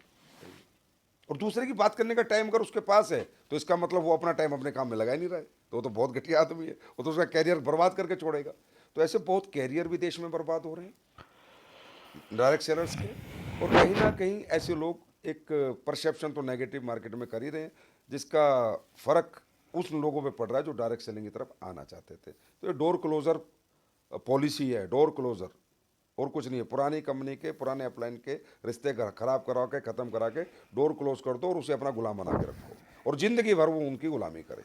ये एक प्लान है। ये गुलामी तो नहीं करता, लेकिन इससे संस्कार डेवलप हो जाते हैं वैसे ही। तो वो तो कहते नहीं है, हमारी इंडस्ट्री में कहावत नहीं है, जो बोएगा वो काटेगा, जैसा करेगा ऐसा भरेगा। मैं नाम तो नहीं लूँगा, लेकिन मैंने कई साल पहले का मुझे एक वाक़या याद आता है लंबे टाइम तक, एक कंपनी थी, तो वो उसमें दूसरी कंपनी के लीडर्स को लाते थे और लाने के बाद वो यूट्यूब के ऊपर उनसे लाइव घंटों घंटों की स्पीच दिलाते थे। और 2-3 साल तक ये चलता रहा। 2-3 सालों के बाद क्या हुआ, उस कंपनी में जो लोग आए थे उन्होंने वो कंपनी छोड़ के नई जगह जाके उस कंपनी के बारे में बोलना शुरू कर दिया जो उससे बुलवाते थे। हाँ तो होगा, वो तो जैसा बोगे वैसा काटोगे ना। तो यहाँ पर एक संस्कार डेवलप नहीं हुए, एक सिस्टम डेवलप नहीं हुआ। देखो ऐसा नहीं है, आप किसी की बुराई करके बड़े नहीं बन सकते, आपको काम करके ही बड़े बनना है और खुद को अच्छा बना के बड़े बनना है। सर मेरा ये सवाल है कि क्या डायरेक्ट सेलिंग कंपनी को हम नेक्स्ट जनरेशन के बिजनेस के रूप में देख सकते हैं, और आपका नेक्स्ट जनरेशन इस काम को करेगी? देखिए, डायरेक्ट सेलिंग के बिजनेस को नेक्स्ट जनरेशन के रूप में तो अभी देख सकते हैं हम। रिसेंट एग्जांपल है, आप बहुत सी कंपनियों में बहुत से लीडरों को देखना जिनके बाप बेटा दोनों काम कर रहे हैं, बेटी भी काम कर रही है, पूरी फैमिली काम कर रही है। इवन हमारी कंपनी AWPL में आज मैंने देखे इतने बड़े बड़े एग्जाम्पल है, दोनों बाप बेटा ब्लैक डायमंड है, दोनों बाप बेटा डायमंड है, बेटी भी स्टार सफायर है, पूरा पूरा परिवार लगा हुआ है। क्योंकि बिजनेस होता ही नेक्स्ट जनरेशन के लिए। ये बिजनेस तो मॉडल ही ये क्या है कि यहाँ नेटवर्क बनाओ, मतलब अपना नेटवर्क बनाओ और आप अपने बच्चों को नेटवर्क दो। दौलत पैसा मत दो कि बेटा ये नेटवर्क मैंने बनाया अब तू चला। तो ये रियल इथिकल डायरेक्ट सेलिंग जहाँ होती है वहाँ ये सालों साल चलता है, 100 200 साल चलता है, 500 साल चलता है, 1000 साल भी चल सकता है। तो जनरेशन टू जनरेशन क्या शिफ्ट होगा, नेटवर्क शिफ्ट होता जाएगा। अब तू संभाल भाई, अब तू संभाल भाई, अब तू संभाल। तो हमारी कंपनी में तो बहुत एग्जाम्पल नहीं, पूरी इंडियन इंडस्ट्री में एग्जाम्पल है कि माँ बेटा काम कर रहे हैं, बाप भी 8 लाख कमा रहा है, 10 लाख कमा रहा है, बेटा भी 8-10 लाख कमा रहा है, बेटी भी 5-7 लाख रुपए कमा रही है। अरे शिव कुमार जी यार, आप तो अपने घर में एग्जाम्पल हो, आप तो 3 भाई मिलके कमा रहे हो भाई, तीनों भाई और आपकी वाइफ, कितने लोग हो गए आप बताओ? 4 लोग हो गए। समझे नहीं समझे?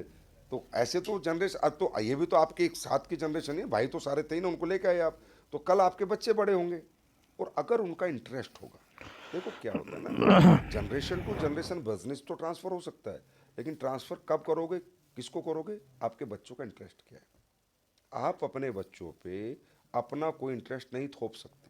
क्या पता आपके बच्चे की कैपेबिलिटी देश का सबसे बड़ा इंजीनियर बनने की है, देश का सबसे बड़ा साइंटिस्ट बनने की है, क्रिकेटर बनने की है, डांसर बनने की है, बॉक्सर बनने की है।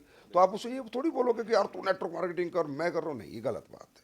पहले वो बच्चा जो करना चाहता है उसको करने दो, और अगर उसे लगता है कि पापा का बिजनेस बहुत अच्छा है और मैं पापा की हेल्प कर सकता हूँ, नेटवर्क संभाल सकता हूँ, तो वो खुद आना चाहिए, उसकी सेल्फ चॉइस होनी चाहिए। पसंद मारी। अब आपने कहा कि भाई सर संजीव सर आपकी नेक्स्ट जनरेशन, देखो मेरी नेक्स्ट जनरेशन में मेरा एक बेटा एक बेटी, राइट। मैं पिछले 18 साल से काम कर रहा हूँ और वो मुझे रोज वॉच करते कि पापा कैसे काम करते हैं और उन्होंने ये नेटवर्क कैसे बनाया। लेकिन अगर मैं ये कहूँ कि नहीं भाई, मैं तो कल मेरा बेटा तो जवान हो गया, आ जाओ जी कुर्सी पे बैठो, अधिकारी हो गए तुम यहाँ पर, और तुम सीधे आ जाओ MD के बाद ये बन जाओ और तुम जाओ अब नेटवर्क को संभालो। उसकी उम्र है 20 साल, 22 साल, 23 साल। उसका एक्सपीरियंस कितना है, मैच्योरिटी कितनी है? मेरे नेटवर्क में आज 400 मेरे डायमंड, 400 से ज़्यादा डायमंड और ब्लू डायमंड और ब्लैक डायमंड और सब बड़े बड़े रैंक होल्डर लीडर्स हैं। क्या वो उनसे कम्युनिकेट कर पाएगा? क्या उसके अंदर वो स्किल्स हैं? क्या उसको चला पाएगा? मैं उसे ये बोलूँ बेटा इतना पैसा आता है तू यहाँ आ जा, यहाँ बैठ जा, नहीं। उसे काबिल बनना पड़ेगा, पढ़ना पड़ेगा, सीखना पड़ेगा, रिलेशनशिप क्या होती है, रिस्पेक्ट क्या होता है, उसे इंटरव्यू देना पड़ेगा SLPS ज्वाइन करने के लिए। अगर वो उसके कैपेबल है तो मेरा बेटा, मेरे लिए मना नहीं है मेरे बेटे के लिए, पर उसे उतना सीखना पड़ेगा, इंटरव्यू देना पड़ेगा, पास करना पड़ेगा इंटरव्यू, कि वो उस पद के और उस कद के लायक है नहीं। मतलब मेरा बेटा है तो आके राज थोड़ी करेगा सब पे। मेरा बेटा है इतना काबिल बन गया, कैपेबल बन गया। आज मेरी बेटी लंदन पढ़ रही है, बिजनेस और मार्केटिंग ही पढ़ रही है। आज से 5 साल बाद आएगी, वो इस कंपनी में आएगी। 99.9% मेरे को पता है, उसने बोल रखा है। लेकिन मैंने उसको कहा बेटा इंटरव्यू होगा, आपको इंटरव्यू फाइट करना पड़ेगा। अगर आप फाइट करोगे तो ही कंपनी ज्वाइन कर सकते हो, नहीं तो नहीं कर सकते। सर बहुत से लोगों ने अपने बच्चों के हाथ में बिजनेस देके पूरा बिजनेस बर्बाद कर चुके हैं। ये एग्जाम्पल इस देश के अंदर बहुत सारे एग्जाम्पल बिल्कुल बिल्कुल है। ऐसे नहीं दिया जाता कि हम, और वो जो कहानी चल रही है ना कि भाई किसी को भी बैठा दो कुर्सी पे, अपना बच्चा, मेरा बेटा तो हकदार कैसे बन गया? कैपेबल होना पड़ेगा, क्वालिटी बना लानी पड़ेगी, उतना पढ़ना लिखना पड़ेगा कि वो इस इतने बड़े एम्पायर को संभाल सके। Right sir. तो मेरी जनरेशन को मैं बिजनेस पक्का ट्रांसफर करूंगा, लेकिन वो काबिल बनेगा तो। और सर एक बात बताओ, राजा का बेटा राजा क्यों बनेगा? राजा का बेटा राजा बनेगा जब उसमें राजा बनने की काबिलियत होगी, वो खूबियाँ होगी। क्योंकि हमारे लिए कि लाखों की पब्लिक पहले प्रायोरिटी रखती है, लाखों लोगों जो का फ्यूचर लगा हुआ है वो ज़्यादा इंपॉर्टेंट है, बशर्ते पर्सनल ये मैं अपने हित के लिए कि नहीं यार हमारे बच्चे मालिक बनेंगे लेकिन पहले उन्हें काबिल होना पड़ेगा। हो सकता है वो ना बने, पूरी पब्लिक ही मालिक बन जाए इस कंपनी की, या कुछ पता नहीं लेकिन जब उन्हें काबिल होंगे तो बैठ सकते हैं, नहीं काबिल नहीं है तो नहीं बैठ सकते। सर हमने सुना है कि आपके एसलीपीएस वेलनेस के अलावा और भी कई सारे बिजनेस हैं, कहीं फ्यूचर में ऐसा तो नहीं होगा कि आप एसलीपीएस पे कम ध्यान दें और बिजनेस पे ज़्यादा ध्यान देने लगे हैं? देखो रामवीर सर, बिजनेस कैसे बनता है? पैसे से बनता है। अब मान लो मैं कोई बिजनेस कर रहा हूँ, वहाँ से मुझे पैसा आ रहा है, तो वो पैसा मैं कहाँ लगाऊंगा? या तो लैंड खरीदूंगा या बैंक में डालूंगा, इन्वेस्टमेंट करूंगा, या कोई बिजनेस करूंगा, किसी के साथ जुड़ूंगा। तो ये पूरा हिंदुस्तान गवाह है कि पिछले 10 साल से मैंने 10 मिनट इस जीवन में किसी को नहीं दिए। हाँ, पैसा दिया कहीं, कोई इसने कहा मुझे ये बिज़नेस करना है तो उसका सपोर्ट कर दिया, किसी ने कहा मुझे ये बिज़नेस करना है तो उसका सपोर्ट कर दिया, और मैंने तू संभाल। दूसरा, मैंने कोई भी नया बिज़नेस अगर एक, वैसे तो बहुत सारे बिज़नेस भाई साहब है नहीं, अगर 1 2 4 हैं भी तो वो इसलिए हैं कि वो मुझे फाइनेंशियल सपोर्ट करें, और अगर मुझे वहाँ से सपोर्ट मिलती है बाहर से भी तो मैं एसलीपीएस के भरोसे ना रहूँ। एसलीपीएस कंपनी को खड़ा करने के लिए मुझे हमेशा याद रखना, बातों से दुनिया में कोई खड़ा नहीं होता, पैसे से खड़ा होता है। पैसे का दम जिसके पीछे है, पैसे की पावर जिसके पीछे है, वो अपनी एक कंपनी अगर उसकी नीचे जा रही है तो दूसरी कंपनी संभाल सकता है। पैसे से संभालेगा ना, बातों से तो नहीं संभाल सकता। कोई मोटिवेशन नहीं जी हम तो नहीं, मैं तो कहता हूँ भगवान मेरे काम चलें और इतने चलें कि एसलीपीएस वेलनेस से मुझे 1 रुपया तनख्वाह लूँ एक दिन, मेरे जीवन में ऐसा है जो आज नहीं है, और वो सारा पैसा जनता को दे दूँ मैं। क्यों मेरे पास तो आ रहा है, कहीं ना कहीं से आ रहा है, भगवान ने दे दिया। मेरी इच्छा ये है, क्योंकि ये पब्लिक कंपनी है, इस कंपनी को हमेशा सदियों तक मुझे चलाना है, क्योंकि ये मेरे इमोशन है। एसलीपीएस इज माई इमोशन, मेरे लिए कंपनी नहीं है, मेरी इमोशन में है। तो हाँ, आते हैं पैसे तो कहीं ना कहीं लगाते हैं, कुछ लोग वेंचर करते हैं, इन्वेस्टमेंट्स करते हैं। अब आपने देखा होगा कि भाई गूगल ने उसके शेयर खरीद लिए, उसने उसके शेयर खरीद लिए, उसने उसके अंदर इतना डाल दिया। आज मतलब अदानी ने कम से कम 200 400 500 कंपनियों में डाला हुआ है। क्यों डाला हुआ है? क्योंकि एक बिजनेस दूसरे बिजनेस को सपोर्ट करे। अगर मेरे पास आज पैसा नहीं होगा, मैं तो एक ही क्वेश्चन कर रहा हूँ, मैं कंगाल तो सब कंगाल, मुझ पे पैसा तो सब पे पैसा। बिल्कुल बिल्कुल। तो मैं तो चाहता हूँ मेरे पास लाखों करोड़ रुपए आ जाए, जो मैं एसलीपीएस परिवारों को दम ताड़ दूँ, एकदम ताड़ दूँ। इतना पैसा भगवान मेरे को दे दे, इतनी सक्सेस मेरे को दे दे, ये मैं चाहता हूँ। मतलब एसलीपीएस टॉप प्रायोरिटी पर रहेगी? वो तो है और रहेगी, नहीं वो तो मेरे दिल में आत्मा में बसती है ना सर। मैं तो जीवन में झूठ नहीं बोलता ना, मैं तो साफ कहता हूँ। मुझे तो जितना पैसा आएगा मैं तो चाहूंगा इधर उधर कहीं से और पैसा है, और पैसा है। जितना पैसा मेरे पास होगा सर, एसलीपीएस वेलनेस उतनी ही मजबूत कंपनी होगी। Right sir. राजा गरीब प्रजा गरीब, राजा अमीर प्रजा अमीर। बिल्कुल सर। सर, हिंदुस्तान में जब से डायरेक्ट सेलिंग चली है, इस मॉडल के पीछे एक दूसरा मॉडल और कॉपी करता हुआ चलता है। कभी क्लिक आता था, कभी क्रिप्टो, कभी इन्वेस्टमेंट, और ये कुछ समय चलने के बाद में बंद हो जाते हैं। ऐसा क्यों हो जाता है? तो सर वो तो उसकी जो बेस है वो तो बना ही इन्वेस्टमेंट प्लान हो, या क्रिप्टो में डायरेक्ट सेलिंग का मॉडल अपना रहे हो, या फॉरेक्स में कोई अपना रहे हो, तो बना ही चोरी के लिए है ना। मैंने हमेशा कहा ना कि साहूकार के साथ चोर तो होंगे ही होंगे। आप कितने स्ट्रिक्ट रूल बना लो, कितने ही बना लो, लेकिन कहीं ना कहीं चोर चोरी करने का रास्ता ढूंढ ही लेता है। कहते ना, कितने कैसे ही ताला लगा लो, चोर ताले की चाबी कहीं ना कहीं ढूंढ ही लेता है। तो ये क्योंकि हमारे देश में एक ऐसी कम्युनिटी है जो ये चाहती है इजी मनी, बहुत फास्ट पैसा आ जाए, फटाफट पैसा आ जाए। तो कहीं ना कहीं इसका सपोर्ट भी प्रोडक्ट बेस्ड कंपनी के लीडर ही करते हैं। मैं आपको सही बात बता रहा हूँ। वो लीडर जिन्हें लगता है यार यहाँ पैसा नहीं आ रहा, वहाँ पैसा, वो सिर्फ पैसे के लुभावने ऊपर में जाते हैं। और सर आपको अगर पूरे 18 साल तो मुझे हो गए देखते हुए, मैंने इन्वेस्टमेंट कंपनी के लोगों को आत्महत्या करते हुए देखा है सर।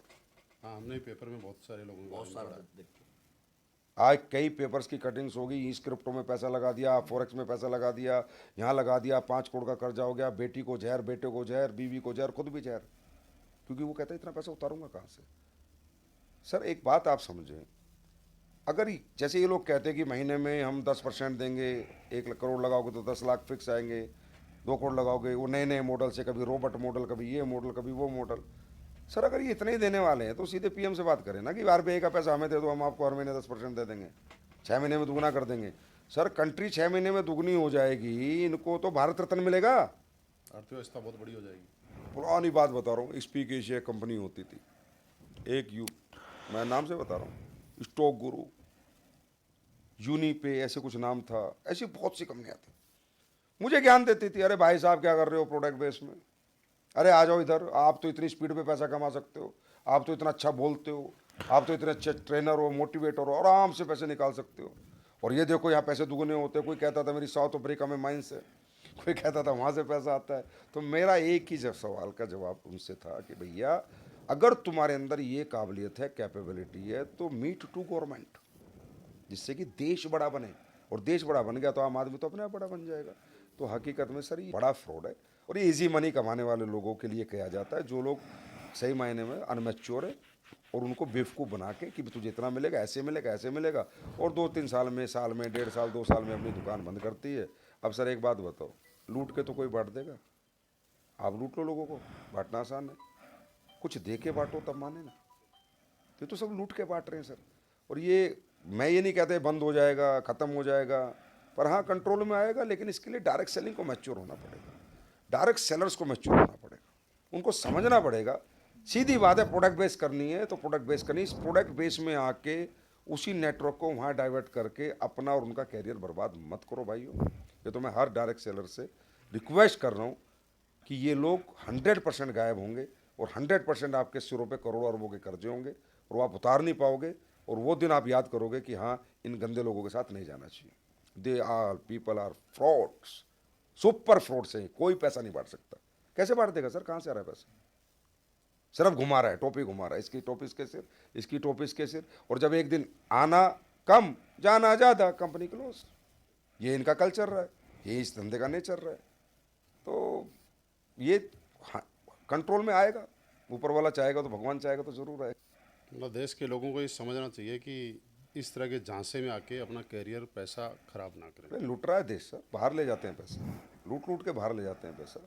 आजकल तो बाहर बैठ के काम करने का ट्रेंड और चालू कर दिया इन्होंने, बाहर बैठते हैं, बाहर बैठ के काम कर रहे हैं। लेकिन कहीं ना कहीं एक समय पर अगर चीज़ें सर ये खत्म होती हैं, चीज़ें चल नहीं पाएंगी, कोई भी नहीं चला पाएगा।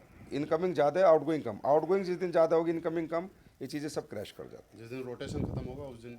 हाँ, तो इनको मनी रोटेशन, हाँ हमारा मॉडल ही इस्तेमाल करते, इसलिए हमने कहा था ना एक पहले भी कि ब्लैक लिस्टेड करेंगे। तो वो चल रही है चर्चाएं, एक दिन ऐसा आएगा कि सारी एसोसिएशन मिलें, बात करें और इन लोगों को ब्लैक लिस्ट करें। बस इनको दोबारा प्रोडक्ट बेस में नहीं आने देना।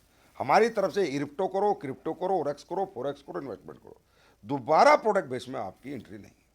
बैन करना चाहिए। हाँ, बैन करना चाहिए। ये हमारे देश के हर कंपनी को, हर एसोसिएशन को सोचना चाहिए। ये सवाल मैं आपसे कर रहा था, इसके पीछे दूसरा एक सवाल और था कि चलो ये तो समझ में आता है कि जब फ्रॉड कर रहे हैं, मनी सर्कुलेशन हो रहा है, तो ये तो बंद होना ही है एक टाइम, ये हर समझदार आदमी जानता है। लेकिन इस सवाल के पीछे बेसिक सवाल ये है कि कुछ कंपनियां डायरेक्ट सेलिंग में, प्रोडक्ट बेस्ड कंपनियां आती हैं, फिर वो क्यों बंद हो जाती हैं? प्रोडक्ट एक मुखौटा होता है, इसलिए बंद हो जाती हैं। देखो सर महिपाल सर, आप इस बात को बहुत गौर से समझो। डायरेक्ट सेलिंग किस लिए बनी थी? डायरेक्ट सेलिंग बनी थी क्वालिटी प्रोडक्ट बेचने के लिए, क्योंकि जब आप कोई भी प्रोडक्ट बनाते हो तो उसको बेचना तो पड़ेगा, तभी तो पैसा लाएगा प्रोडक्ट। अब बेचने के माध्यम क्या थे? पुराने ज़माने की बात करते हैं। आज को तो चलो आपका ई कॉमर्स आ गया, सोशल मीडिया आ गया, अमेज़न, फ्लिपकार्ट, ये सारे प्लेटफॉर्म आ गए। पहले क्या प्लेटफॉर्म था? ये तो दुकान थी या फ्रेंचाइजी थी, और तो कुछ था ही नहीं। तो अगर आपने कोई प्रोडक्ट बनाया तो उसके बेचने के कितने ठिकाने थे पहले? या तो आप उसे, जो दुकानदार प्रोडक्ट बेच रहा है उसको बोलो कि भाई तू ये प्रोडक्ट रख ले और मैं तुझे मार्जिन दूंगा और ये मेरा प्रोडक्ट बेच दे। तो वो कहता था भाई साहब कितने का है? 12 रुपये का। नहीं नहीं नहीं, ये प्रोडक्ट तो 2-2 रुपये का है मेरे पास सारी कंपनियों का, मैं तेरा प्रोडक्ट क्यों बेचूं? तू तो अल्टीमेटली 10 रुपये ज़्यादा ले रहा है मेरे से। दुकान पे रखते ही वो नहीं पूछता था क्वालिटी क्या, हो गया था मार्जिन क्या। क्योंकि एक सिमिलर प्रोडक्ट आपने देखा होगा, लिपस्टिक 20 रुपये की भी आती है और लिपस्टिक 2000 की भी आती है। देखा नहीं देखा? आपने देखा होगा गाड़ी 3 लाख की भी आती है और गाड़ी 30 लाख की भी आती है और 3 करोड़ की भी आती है। तो ऐसा तो नहीं है कि हर प्रोडक्ट की कीमत वही रहेगी। जिसमें जितना माल डला है, जितना गुड़ उतना मीठा, जिसमें जितनी क्वालिटी है उसका पैसा उतना ज़्यादा। तो क्वालिटी प्रोडक्ट बन के आम दुकानदार एक्सेप्ट नहीं करता था बेचने के लिए। तो किसी ने मॉडल बनाया, यार हम एक अच्छा प्रोडक्ट बनाते हैं, क्योंकि जब क्वालिटी प्रोडक्ट बेचना है और अच्छे प्राइस पे बेचना है तो ब्रीफिंग से बिकता है। ब्रीफ करना पड़ता है सामने वाले को कि ये प्रोडक्ट क्यों महंगा है और इसमें मैंने क्या डाला है। तो आपने देखा होगा, अगर आप जानना चाहो पूरे वर्ल्ड की डायरेक्ट सेलिंग को, तो डायरेक्ट सेलिंग कंपनियों ने ऐसे ऐसे प्रोडक्ट बनाए हैं जो ट्रेडिशनल मार्केट आज तक नहीं बना पाए। और तो और छोड़ो महिपाल सर, 70 हज़ार करोड़ के टर्नओवर है डायरेक्ट सेलिंग कंपनियों के, 70,000 करोड़, 60,000 करोड़। कहाँ से बनाए इन्होंने प्रोडक्ट? R&D करी होगी, अच्छे प्रोडक्ट बनाए होंगे, क्वालिटी प्रोडक्ट बनाए होंगे। और आपको बता दूं मैं कि शुरू में जब डायरेक्ट सेलिंग की दुनिया शुरू हुई थी, स्किन प्रोडक्ट से शुरू हुई थी। वो स्किन की प्रोडक्ट की कंपनी आज भी इंडिया में 129 साल पुरानी, 129 साल पुरानी सर स्किन प्रोडक्ट की कंपनियां। और ऐसे ऐसे स्किन के प्रोडक्ट बनाती हैं डायरेक्ट सेलिंग कंपनियां कि आप ट्रेडिशनल बाजार में ढूंढ के मर जाओ, आपको नहीं मिलेंगे। ऐसे ऐसे गजब के प्रोडक्ट बनाती हैं। उनका कल्चर है कि प्रोडक्ट बेस्ट बनाना है, तो बेस्ट प्रोडक्ट ब्रीफिंग से बिकता है, रिजल्ट से बिकता है। डायरेक्ट सेलिंग में जो प्रोडक्ट है वो सेल नहीं होता, उसका रिजल्ट शेयर होता है। ब्रीफिंग की इसमें क्या डाला है, पहले मैंने खरीदा, फिर इस्तेमाल किया, फिर उसकी क्वालिटी का एंजॉय किया, उस एंजॉय को शेयर किया कि यार मज़ा आ गया प्रोडक्ट में, ये तो बड़ा अच्छा प्रोडक्ट है। तो मॉडल तो ये था, लेकिन ये मॉडल जब इंडिया में आता है तो लोगों को पता था यार ये तो बहुत बढ़िया काम हो गया कि एक मॉडल और आ गया नया पैसा कमाने का। तो लोगों ने क्या किया, प्रोडक्ट साइड में रख दिया और प्रोडक्ट की आड़ में सपने बेचने शुरू कर दिए। 10 रुपये का प्रोडक्ट 10,000 में। मतलब आपको मैं बताऊं, बीमे बेचे हमने 60,000 के, मैंने बेचे, अपनी कंपनी थी पुरानी मेरी। और जब लोग लेने गया, शिव कुमार जी 30,000 रुपये मिले मेरे पास, 30,000 रुपये। आप ये बताओ, प्रोडक्ट दिया, 60,000 लिया, 30,000 इंश्योरेंस का। तो क्योंकि पहले 15,000 की जो होती वो पूरी की पूरी ही कंपनी का प्रॉफिट या एलोकेशन था, वो पूरा 100% एलोकेशन, 100%। मेरा इन्वेस्टमेंट ही नहीं हुआ। तो ऐसे ऐसे आज भी प्रोडक्ट आप देखोगे जिनकी कीमत 100 रुपये और वो 7500 रुपये, 8,000 रुपये के लोग बेच रहे। तो आप ये बताओ, ये कंपनियां प्रोडक्ट बेस नहीं है सर, ये इन्वेस्टमेंट प्लान ही कंपनियां हैं। प्रोडक्ट इनका मुखौटा है, प्रोडक्ट इनका मुखौटा है। तो कुछ चल पाती है लंबे समय तक, बाद में लोगों को समझ में आ जाता है तो लोग स्विच हो जाते हैं, अच्छी कंपनी में चले जाते हैं। आपने देखा ही होगा कि जो अच्छी इथिकल प्रैक्टिस कर रही हैं कंपनियां 96 से आज तक, वो क्यों नहीं गई। अब इसका एक उदाहरण वो समझो, तो ये इंडस्ट्री बनी थी क्वालिटी प्रोडक्ट बेचने के लिए, अच्छे प्रोडक्ट बेचने के लिए। जब अच्छा प्रोडक्ट बार बार बिकेगा तो कंपनी को, डायरेक्ट सेलर दोनों को पैसा आएगा। जब दोनों को पैसा आएगा, कंपनी और डायरेक्ट सेलर दोनों प्रॉफिट में होंगे, तो डायरेक्ट सेलिंग छोड़ेगा और ना कंपनी बंद होगी। कंपनी बंद कब होती है, जब प्रॉफिट से लॉस की तरफ जाती है। तो जब इन कंपनियों के बारे में लोगों को पता चलता है या थक जाते हैं, तो कहीं ना कोई लोग स्विच हो जाते हैं, समझे। तो ये लोग आते ही बंद करने के हिसाब से सर, चलाने के हिसाब से नहीं आते। इनके पहले दिमाग में सेट है, मुझे 2 करोड़ निकालने, मुझे 10 करोड़ निकालने, मुझे 20 करोड़ निकालने, मुझे 25 करोड़ निकालने, मुझे 50 करोड़ निकालने। उसके बाद मुझे अपनी दुकान बंद करनी है और भाग जाना है, क्योंकि दुकान लंबी चलेगी नहीं, लोगों को पता चल जाएगा। मतलब ये जानना जरूरी है कि कंपनी का विजन क्या है। नहीं जानना ये जरूर, मतलब आप ये समझो कि इनका जब ये मॉडल है, ये इजीएस्ट मॉडल टू अर्न है, इजीएस्ट मॉडल टू अर्न है। मतलब मैं कंपनी बनाऊं, फटाफट लोग जोड़ूं, लोग आ जाएं, ना मुझे पढ़ना है ना लिखना है, तो इजीएस्ट मॉडल टू अर्न है। तो इजीएस्ट मॉडल के चक्कर में लोग आते हैं और किसी भी प्रोडक्ट को लेके आते हैं, और ना उनका प्लान कैलकुलेटेड है, ना कैसे पैसा देना है वो कोई दिमाग में है, ना कैसे प्रोडक्ट देना है, तो कर आके अपना निकल जाते हैं। इसका देखो सबसे बड़ा एग्जाम्पल आप जानना चाहते हो तो मैं आप बताता हूँ। 96 से इंडिया में डायरेक्ट सेलिंग है, ठीक है सर। हजारों नहीं लाखों कंपनी आई, कहाँ गई सर? गिनती की 15 कंपनी इंडिया में काम कर रही हैं आज, गिनती की। और अगर मैं 10 साल से ऊपर की उम्र की बात करूं, कन्फर्म 10 कंपनियां, कन्फर्म। पूरे हिंदुस्तान में इतनी कहाँ गई लाखों कंपनियां? डायरेक्ट सेलर को बहका लेते हैं। और आजकल तो ये बैटिंग सेटिंग और चल रही है, तुझे ये दे देंगे, तुझे वो दे देंगे, कैरियर को देगा नहीं, बस ये दे देंगे वो दे देंगे, अपना कैरियर बनाएगा, निकल जाएगा। अब जिसकी जेब में 10 लाख नहीं थे सर, उसने 10 करोड़ कमा लिए, उसके लिए बहुत बड़ी इनकम हो गई। राइट सर, समझे, उसके लिए तो बहुत बड़ा पैसा हो गया, उस यूज़ करके हमारे मॉडल को, और अपना निकल जाता है। तो आज के डायरेक्ट सेलर को मैच्योर होना है। बेटा फ्यूचर लगाओ, हमारी कंपनी में मत लगाओ, लेकिन जहाँ भी लगाओ उन कंपनियों में लगाओ जो पिछले 10-10, 15-15, 20-20 साल से काम कर रही है, जिनके इथिक्स हैं, जिनके प्रिंसिपल हैं, जिनके कैलकुलेटिव प्लान है, जिनके प्रोडक्ट रिजल्ट ओरिएंटेड है, जिनको मार्केट एक्सेप्ट कर चुका, वहाँ जाओगे ज़्यादा कमाओगे। जिनको मार्केट ने एक्सेप्ट नहीं करा, वहाँ जाओगे तो बहुत मुश्किल है। फिर एक क्वेश्चन आएगा, अरे सर हर कंपनी एक दिन नहीं आती है, तो भाई नहीं आती है तो उसके फंडामेंटल भी तो होते हैं, उसके कुछ प्रिंसिपल भी तो होते हैं, उसके कुछ इथिक्स भी होते हैं। कंपनी लालच पे खड़ी हो रही है या कंपनी विजन पे खड़ी हो रही है, ये सिर्फ 10 दिन एक कंपनी में काम करके पता चल जाता है। सर कोई भी व्यक्ति आज कोई नई डायरेक्ट सेलिंग कंपनी शुरू करता है तो उसे कोई कंपनी शुरू करने से पहले क्या क्या सावधानी बरतनी चाहिए? देखो, डायरेक्ट सेलिंग कोई भी व्यक्ति शुरू करता है तो उसको सावधानी इसलिए बरतनी चाहिए क्योंकि वो वहाँ समय देगा। कई बार क्या है ना, एक धारणा है कि यार क्या हो गया, कंपनी भाग गई तो क्या हुआ, मेरा क्या लेगी, जो मैंने लगाया उससे ज़्यादा कमाया। लेकिन वो जो 2 साल लगाए ना सर, वो वापस नहीं आते। और मैंने क्या कहा, formula of success is time is money. सबसे पहली सावधानी ये बरतनी चाहिए जिस भी कंपनी को ज्वाइन कर रहा है कि उसके प्रोडक्ट क्या है और उसके प्रोडक्ट की मार्केट में डिमांड क्या है। एक ऐसी भी डायरेक्ट सेलिंग चली थी, आपने देखा होगा कि प्रोडक्ट चाहिए नहीं, प्लान है इसमें 10 लाख मिलेंगे, 20 लाख मिलेंगे, तो ये प्रोडक्ट खरीद ले। अरे भाई, उसको नहीं चाहिए वो प्रोडक्ट, क्यों खरीद ले वो प्रोडक्ट आपसे?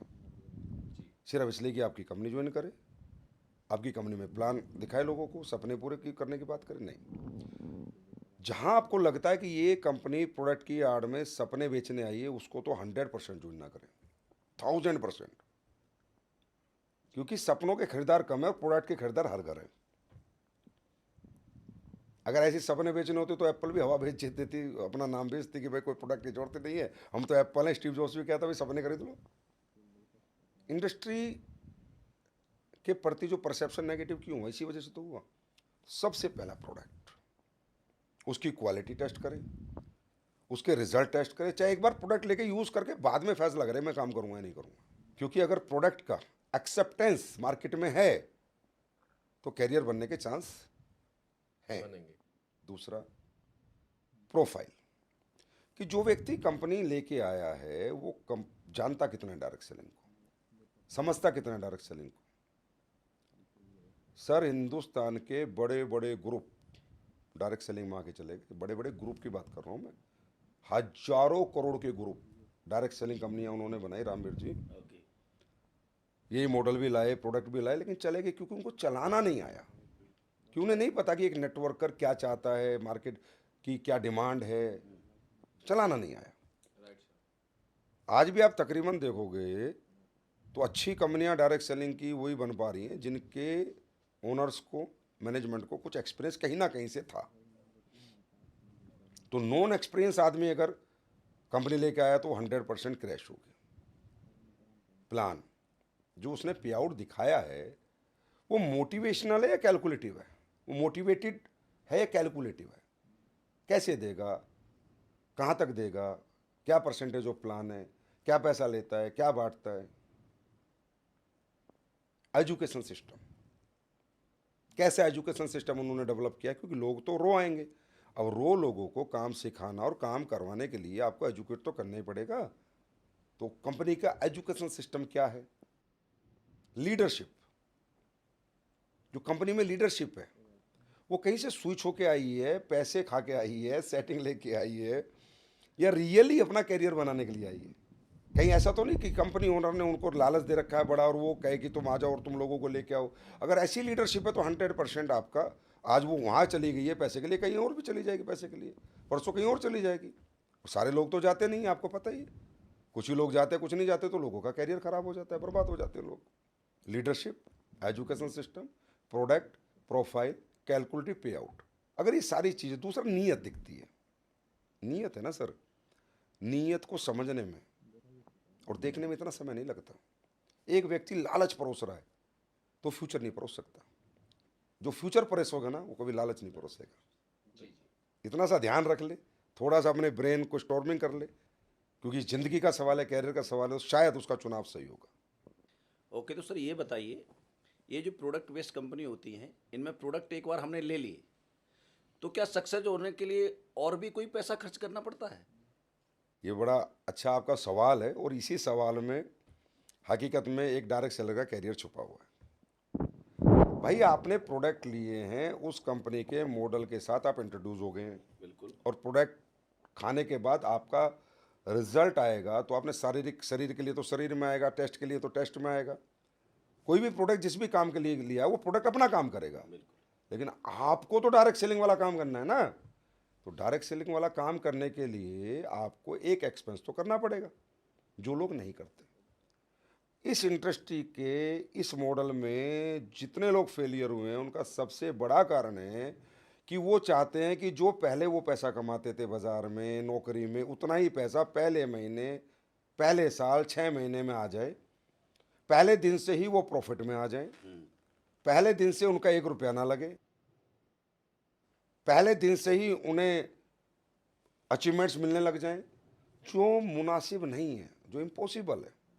देखिए, आप स्कूल में जाते थे, 12 साल डिग्री लेके आप एक नौकरी के काबिल बनते हो। बिल्कुल। तो सर 12 साल तक आपने ड्रेस के खर्चा किया, किताबों का खर्चा किया, ट्रांसपोर्टेशन का खर्चा किया, आने जाने का, स्कूल बस के पैसे दिए बिल्कुल। और स्कूल की फीस दी, राइट। तब आप काबिल बने किसी नौकरी के अंदर फॉर्म भरने के लिए। तो यहाँ भी तो काबिल बनना पड़ेगा। ये भी तो लाखों करोड़ों कमाने का बिजनेस है, ये भी तो फ्यूचर ओरिएंटेड बिजनेस है, कैरियर ओरिएंटेड बिजनेस है, ड्रीम्स पूरे होने का बिजनेस है। तो वो इन्वेस्टमेंट यहाँ पर कोई नहीं करना चाहता। कमाना सब चाहते हैं, खर्च नहीं करना चाहता। अब यहाँ का खर्चा क्या है भाई? जब आप आए हो, प्रोडक्ट ने अपना काम किया है, प्रोडक्ट लिया, उसने अपना काम कर दिया। अब आपको डायरेक्ट सेलिंग में काम करना है तो क्या चाहिए? लैपटॉप चाहिए, तो इन्वेस्टमेंट होगी। बिल्कुल। टूल्स चाहिए, प्रिंटिंग मटेरियल चाहिए, तो इन्वेस्टमेंट होगी, खर्चा करना पड़ेगा आपको। आने जाने के लिए बाइक, मोटरसाइकिल कुछ तो चाहिए, लोगों के घर तक जाने के लिए खर्चा करना पड़ेगा आपको। आने जाने के लिए, ट्रांसपोर्टेशन के लिए ट्रेन बस का खर्चा करना पड़ेगा आपको। ट्रेनिंग्स, जहां आप एजुकेट होगे, स्किल डेवलप होगी, आप एक लायक बनोगे, काबिल बनोगे नेटवर्क मार्केटिंग के, उसके लिए जो ट्रेनिंग्स के खर्चे वो आपको करने पड़ेंगे, शोज के खर्चे करने पड़ेंगे, सेमिनार्स के खर्चे करने पड़ेंगे, अपना ड्रेस कोड पे खर्चा करना पड़ेगा। क्योंकि जब मैं इस बिजनेस में आया था तो रियली मेरी मैच्योरिटी यही थी सर कि मैं आज आया हूँ और परसों मैंने 1.5 लाख रुपए निकाले अपने AFPP फंड होता है हमारे आर्मी में। सबसे पहले लैपटॉप खरीदा, हीरो होंडा हंक मोटरसाइकिल खरीदी। जितने लोग मुझे पुराने जानते हैं, आप किसी से ही बात कर सकते हो जो मेरे पुराने लोग हैं, कि संजीव सर की डायरेक्ट सेलिंग शुरू हुई थी तो उनके पास अगले दिन लैपटॉप तो आया नहीं था, उनके पास अगले दिन हीरो होंडा हंक नहीं थी या नहीं थी पहले हफ्ते के अंदर, उनके पास पूरे प्रिंटिंग मटेरियल थे या नहीं थे। और जब तक वो डायरेक्ट सेलिंग करते थे एक्टिवली, वो कोई ट्रेनिंग या सेमिनार उन्होंने मिस किया था क्या, चाहे वो कितने ही पैसे में हो रहा हो। क्योंकि मुझे एक बात समझ में आती है, काबिलियत तो पढ़ने से आती है और पढ़ने के पैसे लगते हैं। इंडिया में एक डॉक्टर होता है, वो MBBS करता है, अमेरिका MD करने जाता है, क्या पैसा खर्च करके लाखों करोड़ों, कि अगर मैं MD करके जाऊंगा तो एक ठप्पा लग जाएगा और मेरी कीमत बढ़ जाएगी। बिल्कुल। तो कीमत किसकी बढ़ रही है?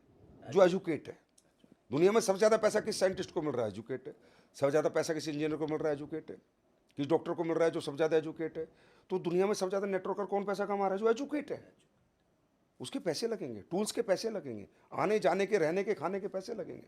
अब ये बड़ी सिंपल सी बात है जो आपने पूछी है, लेकिन इसके एग्जाम्पल हजारों हैं। सर, दुकान खोलने से पहले दुकान कैसे चल जाएगी?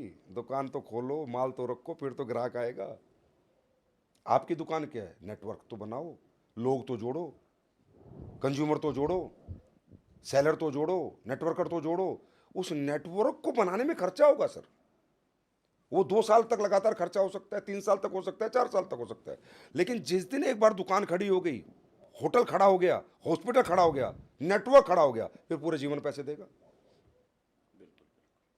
मतलब कंपनी को कुछ नहीं देना, सब अपने ऊपर खर्च करना, अपने को काबिल बनाने के लिए खर्च करना। कंपनी को पैसे भी तो आपने प्रोडक्ट के दिए, काबिलियत के पैसे दे दो।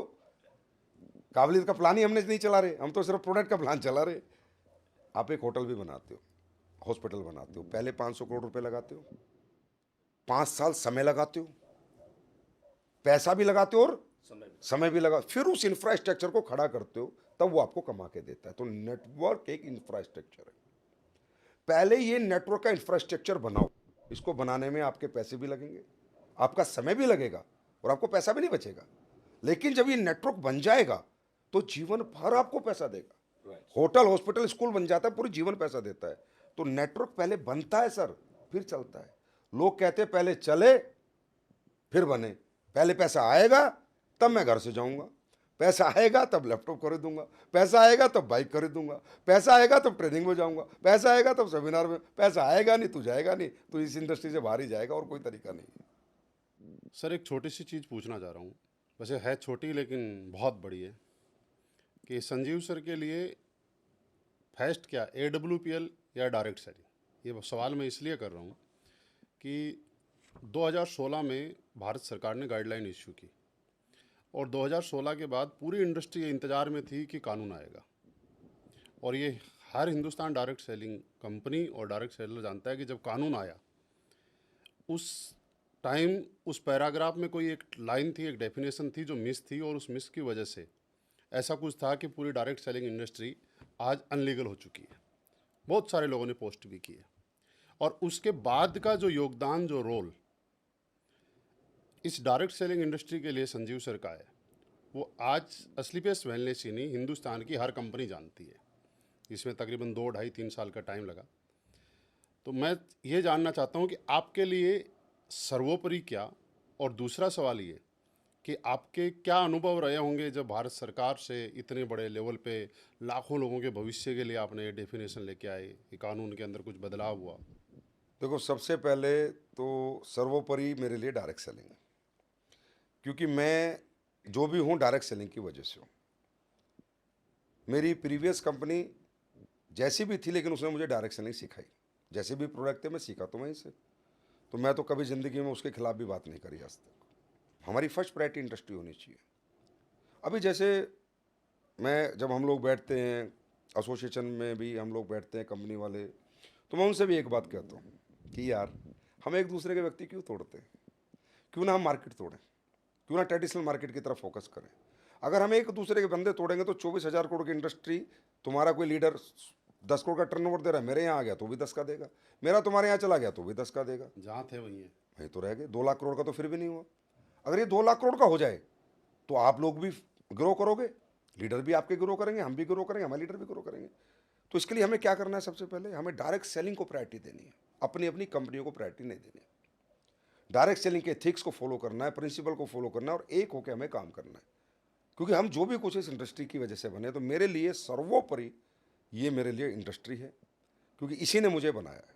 दूसरा, आपने कहा कि डेफिनेशन में मेरा योगदान है छोटा सा, बाकी सब ने मेहनत करी थी।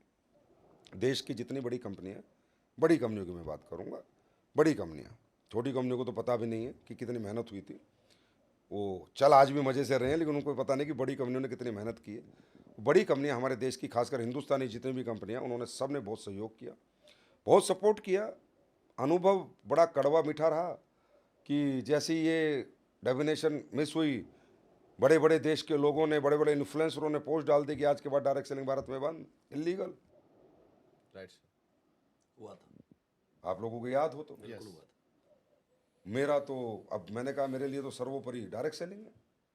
तो मैं जो भी कुछ हुआ, जैसे भी हुआ, हमारी एसोसिएशन है ADCI, उसके सभी मेंबर से हमने बात करी, सब ने मिलकर बात करी कि भाई हम मिलके काम करते हैं सर, आप चलो हम सब मिलके काम करें। हम सब ने काम किया। हम जब इंडस्ट्री के लिए कंज्यूमर अफेयर्स गए, हमारे अधिकारियों से बात हुई, हमारी इंडस्ट्री का परसेप्शन पूरा नेगेटिव, उल्टे सीधे सवाल, उनको पॉजिटिव करना, उनको समझाना अपने आप में एक बड़ी बात थी कि नहीं नहीं, हम लोग ठीक लोग हैं, वो इन्वेस्टमेंट वाले लोग हैं जिनकी तरफ आप देख रहे हो, या गलत प्रोडक्ट बेच के सपने दिखाने वाले लोग हैं। यहाँ इस देश में अच्छी कंपनियाँ भी हैं, लीगल कंपनियाँ भी हैं, इथिकल कंपनियाँ भी हैं। वो सुनने को तैयार नहीं थे, लेकिन हमने सुनाया। मैंने तो अपनी वेबसाइट भी खोल के दिखाई है कि आप देखो तो सही। और मैंने ये भी कहा था, अगर हम गलत है तो हम सबको बंद कर दो, सबको बंद कर दो, सबसे पहले मैं बंद करूँगा, क्योंकि हमारा मॉडल गलत नहीं है। इसको गलत परसेप्शन फैलाया गया है, और कुछ कंपनियों ने, कुछ लोगों ने आके ये गंदगी फैलाई है।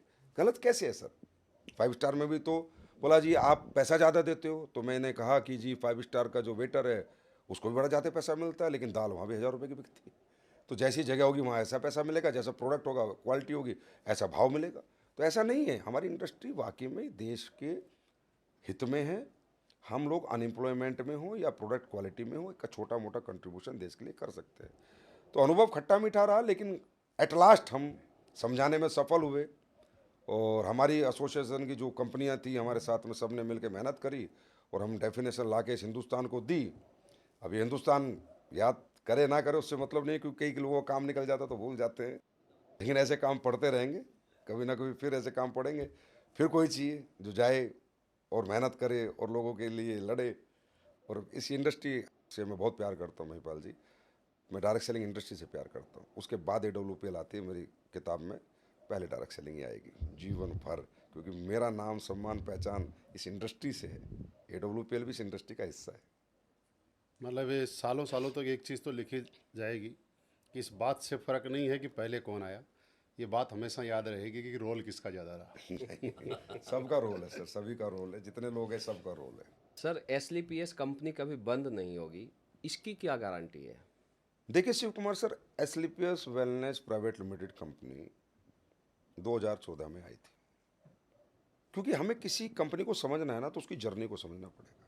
7 प्रोडक्ट से आई थी, 150 के करीब प्रोडक्ट, 700 के करीब फ्रेंचाइजी, खुद के सेल फोन वेयर हाउस है, 5 फैक्ट्रीज, AWPL वर्ल्ड बन गया जी कंपनी। रोज इन्वेस्टमेंट करती जा रही है, इन्वेस्टमेंट करती जा रही है, इन्वेस्टमेंट करती जा रही है। क्यों कर रही है? कंपनी को चलना है। जी अगर कंपनी को इन्वेस्टमेंट नहीं करना होता तो सारे इन्वेस्टमेंट में अपने पर्सनल ग्रोथ में करता, पर्सनल नेटवर्थ में करता। ये कंपनियां सर लोगों की कंपनियां होती हैं, मेरी नहीं है। ये बंद जब तक नहीं होगी जब तक लोग बंद नहीं करना चाहेंगे। मैं कुछ नहीं हूँ, लोग चलाते रहेंगे, ग्रोथ करते रहेंगे, कंपनी हमेशा प्रॉफिट में रहेगी, लोगों को पैसा मिलता रहेगा, अच्छे प्रोडक्ट बनते रहेंगे, फैक्ट्रियाँ चलती रहेंगी, तो कंपनी क्यों बंद होगी सर? आज तक मैंने तो नहीं सुना किसी की दुकान में मुनाफा है उसने दुकान बंद कर दी। Right sir. मैं तो जिंदगी में नहीं सुना। प्रकृति कोई आपदा आ जाए तो मैं कहता नहीं, लेकिन जब हम ग्रोथ पे हैं और हर दिन ग्रोथ पे हैं, हमारे प्रोडक्ट एक्सेप्ट हो चुके हैं, मार्केट हमारे प्रोडक्ट को ढूंढता है दुकानों पे जा जाके कि यार प्रोडक्ट मिल जाए SLPS का, प्रोडक्ट मिल जाए SLPS का। हम तो ऑलरेडी आज कई प्रोडक्ट हमारे ब्रांड बन चुके हैं, कंपनी नहीं। कंपनी के ऐसे थंडर ब्लास्ट, डेंटोडो, तुलसी, JC ऑयल, ऐसे कई प्रोडक्ट मैं आपको बता रहा हूँ। शितागे से कभी आया है जो ब्रांड बन चुका है, प्रोडक्ट ब्रांड बन गया। तो सर जिनके प्रोडक्ट ब्रांड बन जाते हैं ना, वो 150, 200 साल हो गए ब्रांड प्रोडक्ट। आज आपने सुना होगा Louis Vuitton, Gucci, Naik, Adidas, Levi's, 1890 की कंपनी है। हो ही नहीं सकती ना सर, इम्पॉसिबल है ना। अच्छा आपको सर, आपको थोट आए भाई मुझे क्यों है, अच्छा खासा पैसा आ रहा है, अच्छा खासा नाम हो रहा है, अच्छा खासा सम्मान हो, मैं कमाऊँ, मेरी 10 जनरेशन आगे कमाए, आप कमाओ, आपकी 10 जनरेशन आगे कमाए, मैं क्यों बंद करूँगा भाई? कौन पंगा लेगा? बंद करने वालों का थॉट प्रोसेस डिफरेंट है। वो कोई रुपया कंपनी के लिए खर्च नहीं करते, 1 रुपये का इंफ्रास्ट्रक्चर नहीं बनाते, कोई रिस्क नहीं लेते। उन्हें डर लगता है कि कल ऐसा हो गया, और हमें क्यों डर लगेगा? प्राकृतिक आपदा के सिवा कोई चांस नहीं है, कोई चांस नहीं है। SLPS वेलनेस में रहूं ना रहूं, मैं ये भी बता रहा हूं, आपका सवाल में ये भी, मेरा सिस्टम सेट कर चुका हूं जी सब कुछ सिस्टम में चलता है इस कंपनी में, मेरे बिना चलेगा। मैं रहूं ना रहूं, मैं दुनिया से भी चला जाऊंगा ना, SLPS बंद नहीं होगा। इम्पॉसिबल है, ये मेरे बच्चों को भी पता है, मेरी वाइफ को भी पता है, मेरे पार्टनर को भी पता है, मेरे लीगल को भी पता है कि SLPS कंपनी कभी बंद नहीं होगी, क्योंकि जनता की कंपनी, जनता चलाएगी इसको। ओके। तो सर अभी SLPS वेलनेस का एक मिशन चल रहा है विजय रथ, जिसकी पूरे हिंदुस्तान में आज गूंज है। और आप जा कर के बहुत सारे ऐसे लोगों से मिलते हो जिन्होंने हमारे प्रोडक्ट यूज किए।